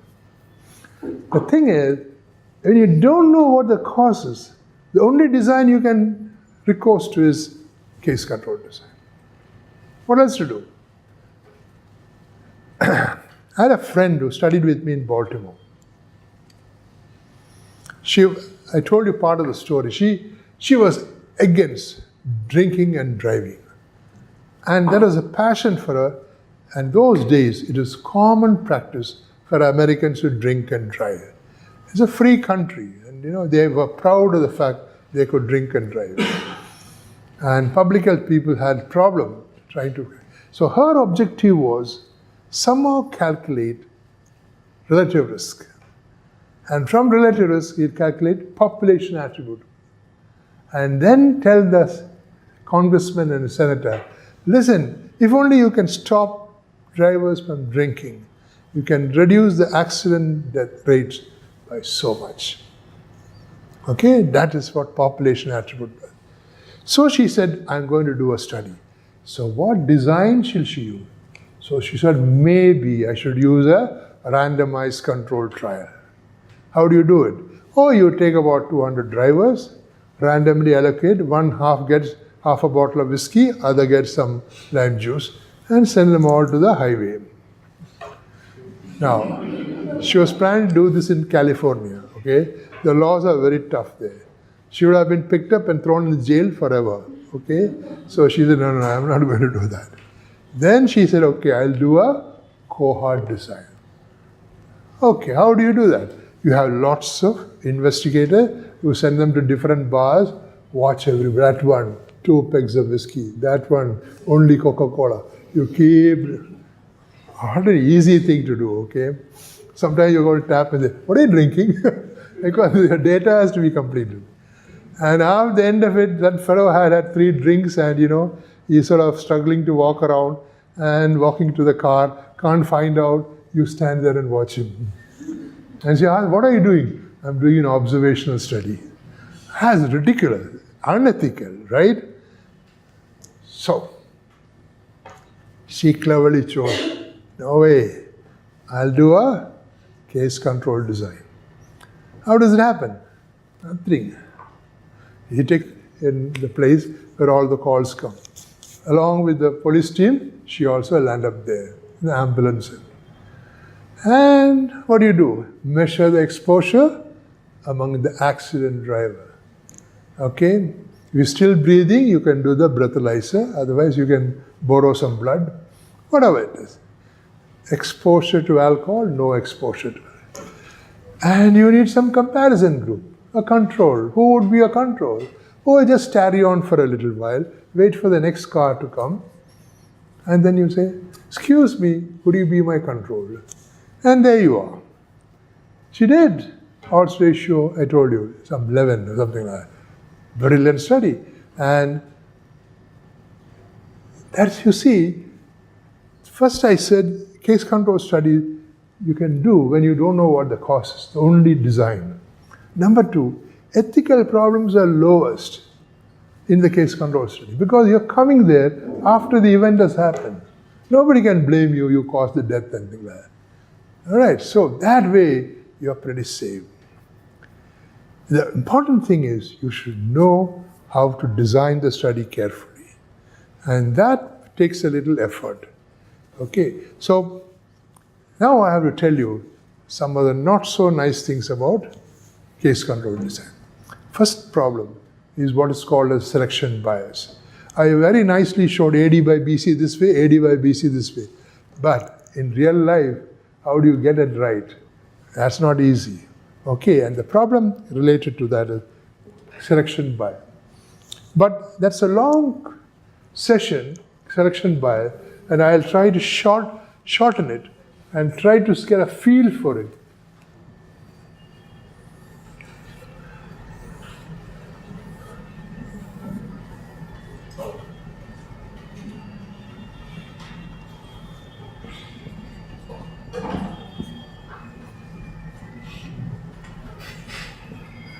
I have put down a large table where there are cases and controls, exposed and unexposed. And this is the total universe, all the cases in the world, all the controls in the world. And the AD by BC is the unbiased estimate of the odds ratio because you are taking the whole population. No argument. But your study will be done by a small sample. And this sample gives you a small AD by BC. The question is, how different is the two going to be? And if there is a difference, that is selection bias. Okay? In a nutshell. So, I'm going to say A by capital A is equal to alpha. This is hypothetical, you can't calculate it. But alpha is a selection fraction, selection probability of an exposed case. From among all the exposed cases, I have taken small a. Do you follow that? Similarly, small b by capital B is equal to beta. It is the sampling fraction for exposed controls. And C by capital C, gamma, this is the sampling fraction for unexposed cases. And small d by capital D, delta, is the sampling fraction for unexposed controls. So that I have theoretically figured out. Now I have to examine what are how different these two are. AD by BC is a function of comparison with AD by BC will be a function of this term, alpha delta by beta gamma. Okay? Now the trick is this. You can never get a random sample of all cases. You can never get a random sample of all control. You will have a bias selection. Some people come to this hospital, some people go there, some people don't want to come anywhere. You never got the whole thing. But that bias, you built into your control selection a compensating bias, so that this fraction becomes 1 by creating a compensating bias. This is especially true when you have hospital-based case control study. For example, we were doing a case control study on Haemophilus influenza B vaccine, whether it can protect against Hib meningitis. Okay? Who are the cases? Confirmed case of Hib meningitis, confirmed. Either latex agglutination positive or culture positive. Controls. We are doing it in CMC. Everybody doesn't come to CMC. Only some people come to CMC. How do I choose control? I need a condition similar to the child with a case who has come here. And we chose other meningitis. Other meningitis mean meningitis due to tuberculosis or strep pneumonia or whatever it is, known diagnosed.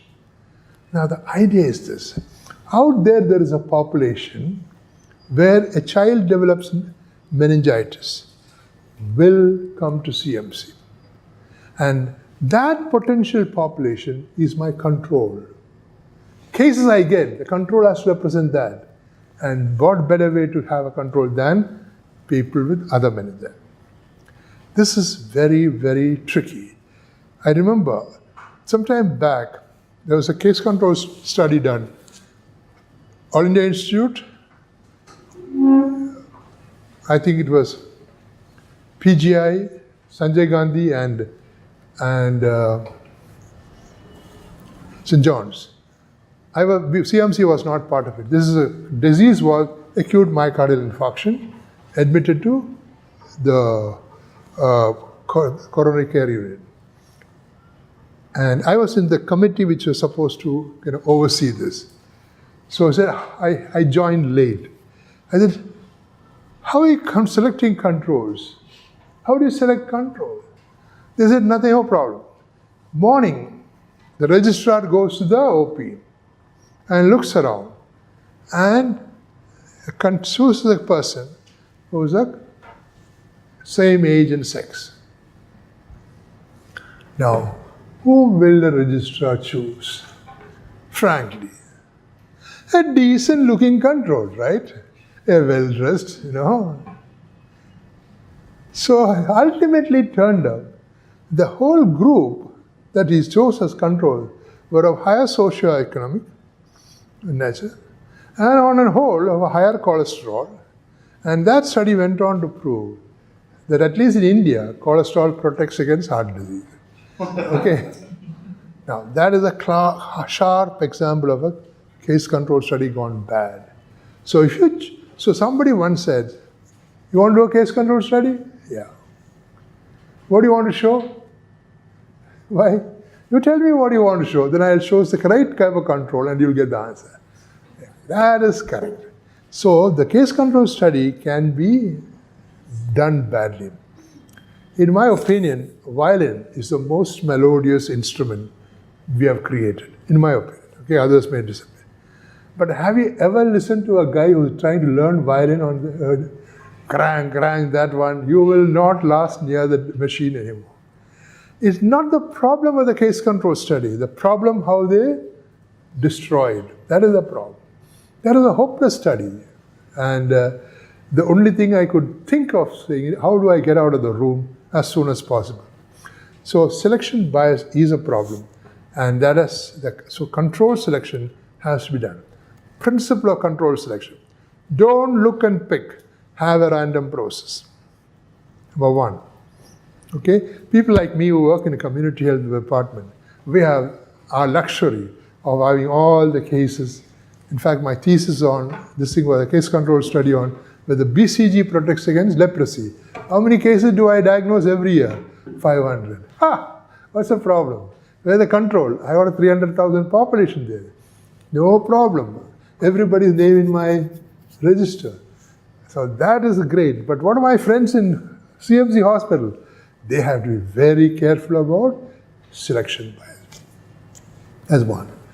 Number two, information bias. That is another big one.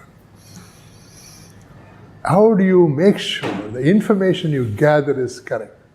For example, I want to show BCG protects against leprosy. Did I hear me? I wanted to show, okay, that's not a good scientific approach. I want to see, I should say, but I'm a student, I want to do a nice thesis. I want to show that BCG protects. So what should happen? All my cases should not have, most of them should not have BCG. My controls should have BCG. If that is the case, I'll get a small odds ratio, 0.2, at least 0.5, and then I can say 50% protection. So somebody brings me a case. Sir, there's a mark here. I look at it, and I know this is a borderline tuberculoid. I can see it, and I look at this. Oh, there's a dot. Looks like a mosquito bite, right? Yeah. Then the control comes. Same dot. Definite BCG. Will I say that? Of course. I'll say that. My grandfather also will say the same thing. We are human beings, So difficult to take away from your mind that bias, that deep-rooted bias. Very difficult to take away. So you have to be careful. You should not allow these things to come in. Somehow make sure your exposure ascertainment is perfect. Tough job. You can do it. But if you don't recognize it, don't ever say, oh, I'm a professor, I know the correct way to do it. No, nobody knows. The older you are, more biases you carry. You understand? As you grow. So this must remember, because as a student of epidemiology, there's a story about a Belgian farmer. He was showing off his cows to an American tourist. Said, this cow, my black cow, she's wonderful. She gave me 20 liters of milk every day. So the Americans are very cynical fellows, So what about brown one? That too gave me 20 liters of milk every day. But my cow, black cow, gave me beautiful female calf last year. So what the Americans say, what about the brown one? She too gave me a beautiful female calf. But my black cow, Belgian, went on, okay? She never get angry. What about the brown one? She too never get angry. Then why the hell are you always talking about the black cow? That's because it's mine. What about the brown one? That's mine too. That's bias. You can't catch it. It's deep-rooted. No explanation. It exists. And that is a problem in kind of an information bias. Suppose you are doing a study on, case control study on congenital abnormalities and something the mother has consumed during the pregnancy. Your case is a mother who has produced a baby with some defect. Controls are mothers who have produced normal baby. Now, one of the most hard punishment a woman can ever receive is to have a baby born with one defect. It's sad. And what does she do? She goes through a process of introspection. Oh God, what went wrong? What did I do wrong? And she relives her pregnancy again and again and again. And then you go with the dumb pro forma and ask questions. Did you take any metacin? 13. She'll tell you exactly what happened. Absolutely great. Easy to do the questionnaire. But you go to the mother who has produced a healthy baby. She's forgotten she has ever been pregnant. You ask any question, no. The husband comes home and says, one nut came here and just asked some dumb questions and went. Problem, how do you make it equal? There are techniques by which we now do that. You overdo it, you'll give ideas to people. If you underdo it, you are underestimating. So those are problems. So this is design, the case control, has its own difficulty. But again, sometimes we can blind the investigator. I remember a study we did long. I had this student of mine who was one of the nicest PG students I ever had. Like the description of the cow, he never got angry, okay? He was helpful to everybody. Anybody said, can you do my duty? Sure. I have never seen such a nice guy. And I was very proud of him. He was my student. And one day, he was sitting in the OPD across me, and he banged his hand on the table. What a dumb woman. I have never heard him shout. She said it. So he looked at me, stared at me, got up and came down up to me. He said, sir, can low maternal IQ be a risk factor for childhood malnutrition? I said, I don't know. We'll do and see. And that was a study. So he took third-degree malnourished children and normal children and measured the maternal IQ of the both. But the maternal IQ measurement was done by a psychiatric social worker. That person did not know who was the case mother, who was the control mother. Okay, because only the mother came for the interview. Now, if you can contrive that, some sort of situation, brilliant. Okay, so there is a possibility you can blind the investigator. So, now quickly going on to the concept. The word confounding is often mentioned. We are all confident to say confounding. But what is confounding really, you need to be sure of.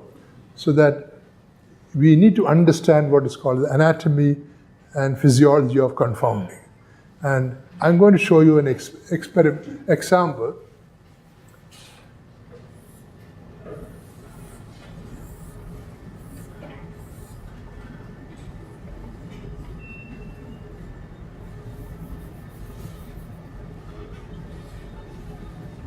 I'm going to show you a drug trial, drug and placebo, and you have got cured and not cured here.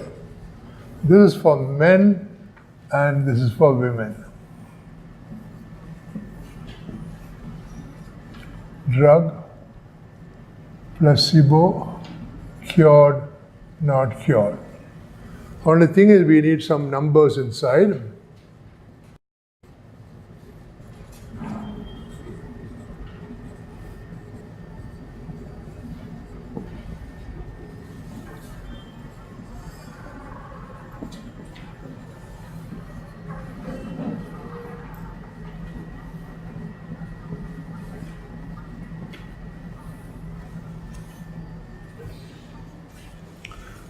Now let us look at the table carefully.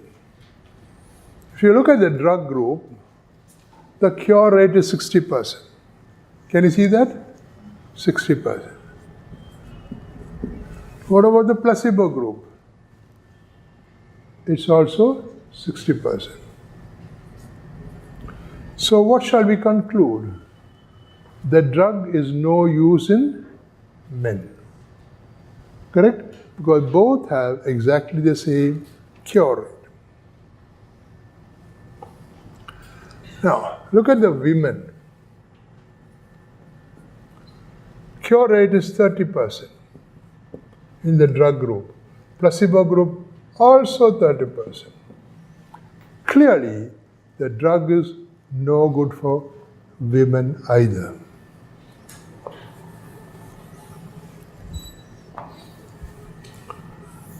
Now I'm going to collapse these two tables into one table. Drug, placebo, cured, not cured. Now when I do that, I add up these 150,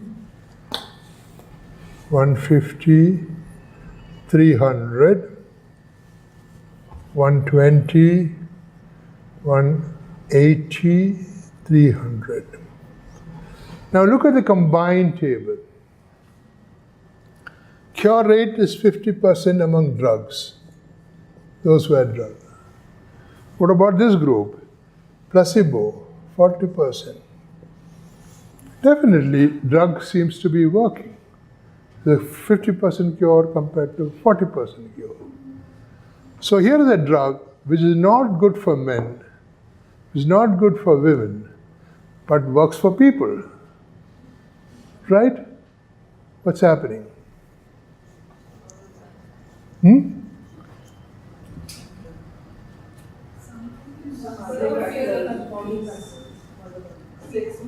Huh?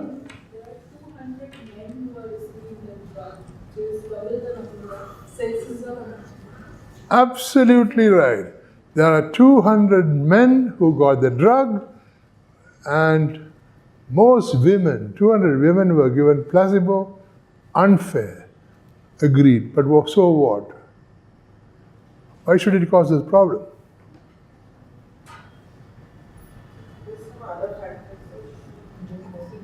No, all your necessary factors are here on the table.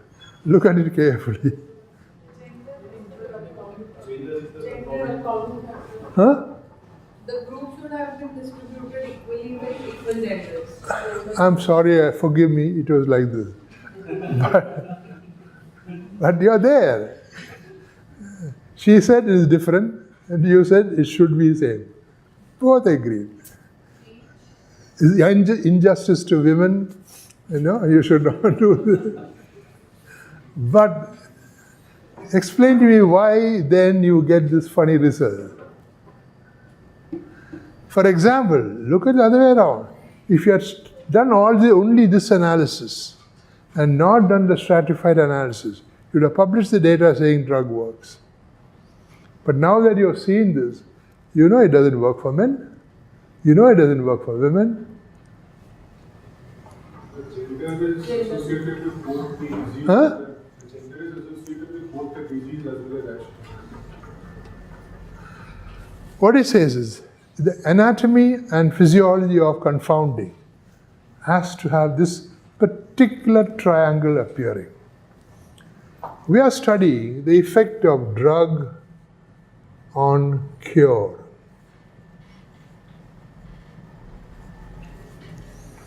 All right? Now, in studying that, here is a confounder. A confounder is very straightforward because it appears only when we analyze for gender or sex. And so sex is a confounder.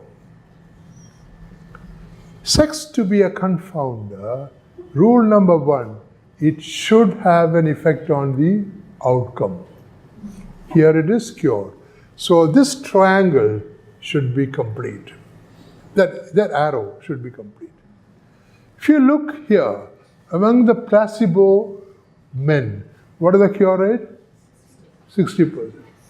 Cure rate among placebo women? 30%. And what does it suggest? That men, by virtue of the fact they are men, have a higher cure rate. Period. So this arrow is real. Now, to complete the confounding, you need this arrow also. The chance of getting drug has to be associated with the confounder. And we created the problem. We didn't do randomization properly. So more men got the drug and less women got the drug. Consequently, this triangle became completed. And confounding takes place when there is this triangle appearing. In other words, the effect that you are now noticing is not the effect of drug, it is the effect of preponderance of men who are in the drug group, who enjoy a higher cure rate. Okay? We are being fooled by saying, yeah, drug works. No. It just says there are more men there. So that is the principle of confounding. But the table also tells you the remedy for confounding. Number one is this. If there had been equal men and women on both sides, we wouldn't have gotten to this trouble. I mean, equal number got it. That is true. In a randomized controlled trial, you can do it either with randomization or through stratification. That's number one. You can't do anything about the fact that sex has a bearing on cure. Okay, that's nature has produced it. So you can only manipulate here. Or, if you can't do that, you come to the analysis phase and do a stratified analysis. And then calculate a pooled effect, which will come as zero effect. That is the statistical adjustment. And there are many, many methods of doing that adjustment. All your kind of sophisticated logistic regression are excellent methods of adjusting for all the confounders. But in a case control study, we have one other option. You can match. You can match. If you match for a confounder, the effect of confounding disappears. Matching. And I want to mention matching particularly because Indian context. Somehow Indian guides are very fond of matching. They'll tell you, match this, match that. I think we are born matchmakers, okay? I have no idea why it is. I've seen people with matching criteria ranging from 6 to 7 in a thesis, and it's disastrous. There was a girl who came to me and I came to Vellore for a course, and I was talking to her. You married? No, but I want to get married to only a particular sect of Christians. It's called the Orthodox Christians in Kerala, you know. Only him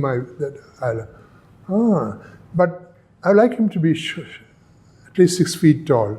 Aha. That's fair enough. Should have either an engineering or a medical background. Should not smoke or drink. Right. And should go to church regularly. Now you look at this way. The probability somebody is a Syrian Christian, that particular Christian, is 0.1. That is 10% or less. And then he's also 6 feet tall, multiplied by 0.05. And that he has some sort of degree like this is also 0.05. How much do you get now? 0.000.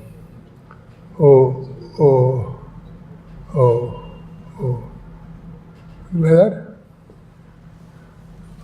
Approximately that, okay?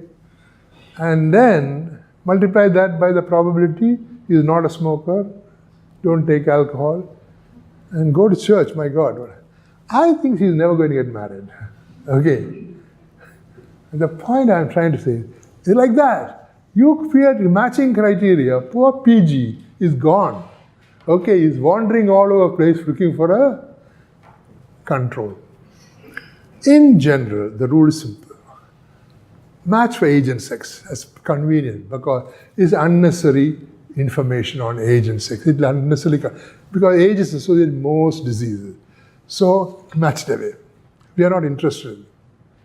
Okay, you can't do anything with age, right? So knowing whether age is a risk factor, what the heck do you do with it? And anyway, looking at the patient profile itself, you can make out it's more common in this age and things like that. Similarly, gender, what do you do with it? In this study, they also match for locality. And that's clever fellows. The guys are doing the study this actually studied was in Sao Paulo, in Brazil, where 3 or 4 hospitals were getting all cases of TB meningitis. So what they did was, and all cases will go because the children are sick, but they would get to one of the 4 free hospitals. And then they gave the worker this say, go to the same village, locality matching. But that's convenient, okay? You're going to an area which is same, and it matches for many other socio-demographic features which are not important for you because you are interested in BCG, the BCG protocol. And then you match for, go to that area. This is the random number we give you, 111 or whatever it is. That is the house number. You start from there. Start looking for a child of the same age and sex. You don't get that, go to the next stop. But the process is random. So they found a method of randomly selecting a control without looking. Don't look and choose a control. But let's test this out. In the case of TB meningitis, is sex a confounder? Yeah, because male children are more prone to TB meningitis than female children. Age, is it a confounder? Yes. there's certain age specificity in children. What about locality? Yeah, TB transmission dynamics has differences in both in areas and in terms of BCG exposure. So they did wisely. So this is fine. This doesn't make you, struggle for your control selection. But for heaven's sake, when you advise people, in general, don't go more than age and sex and maybe locality, unless there is a very pressing reason why you should control for an important variable. Because we have got such beautiful tools for analysis, you don't need this. Time point important as Huh? time of acting. Occurrence, yeah. In most cases it is. But it's a complicated question you're asking me. In other words, how will it change? It all depends on the risk of disease in that period. For example, if I am asking the question of dengue hemorrhagic fever, if I am doing a case control study on hemorrhagic, I have a problem with time as a big factor. Okay, so that is one. So what I have done is, in the other page, just see the analysis of case control study in a matched pair analysis. Can you see that?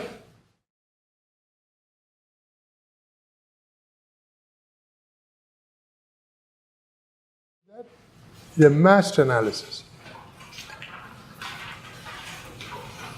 Matching. Each pair has got the following pairs. You look at pairs. So it can be both are positive, both are negative. Okay, one is positive, other is negative. One is negative, other is positive. So the 2x2 table there is trying to bring that. If it's not clear, positive, negative, control, cases, positive, negative. Put all the people who are both positive in A cell, both negative in this cell. Case positive, control negative, come here.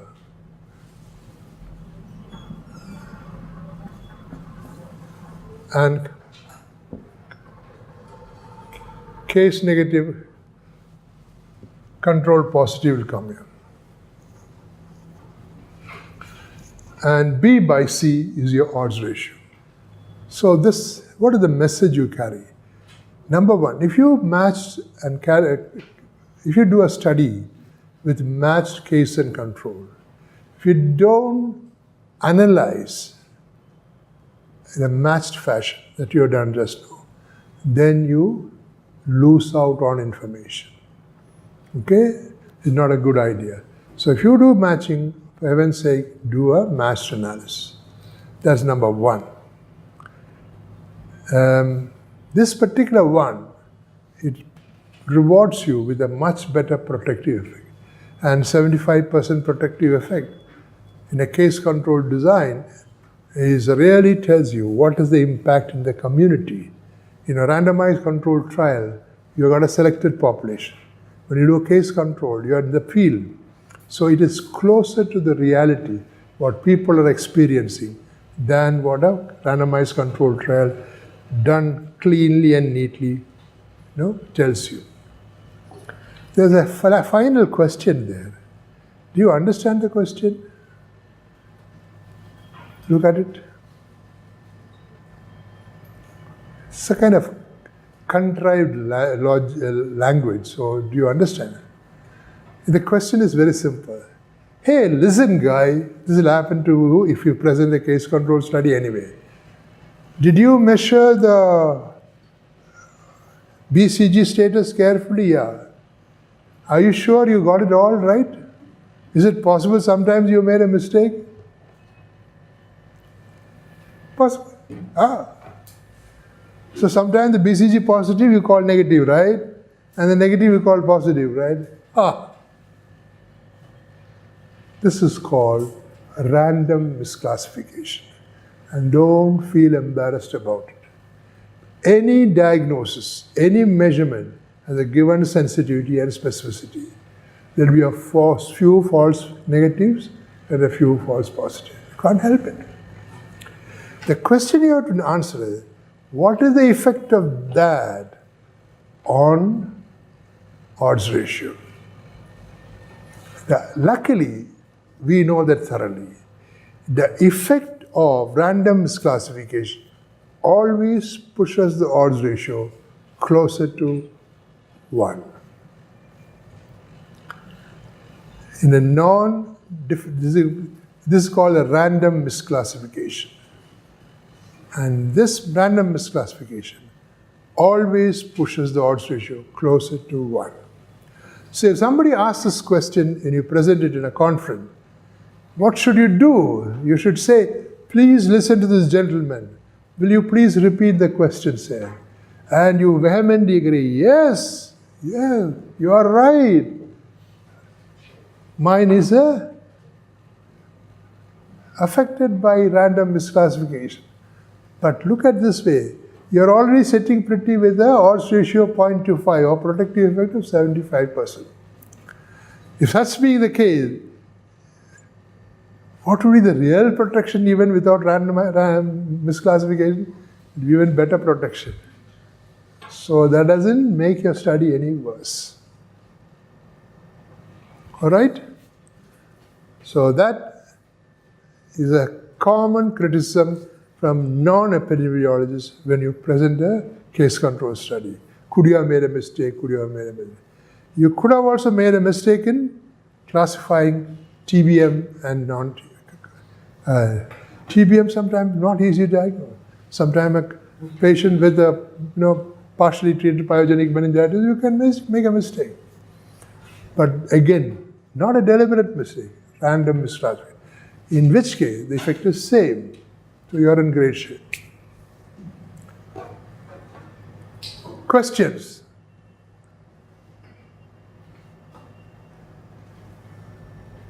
You want to ask me a question?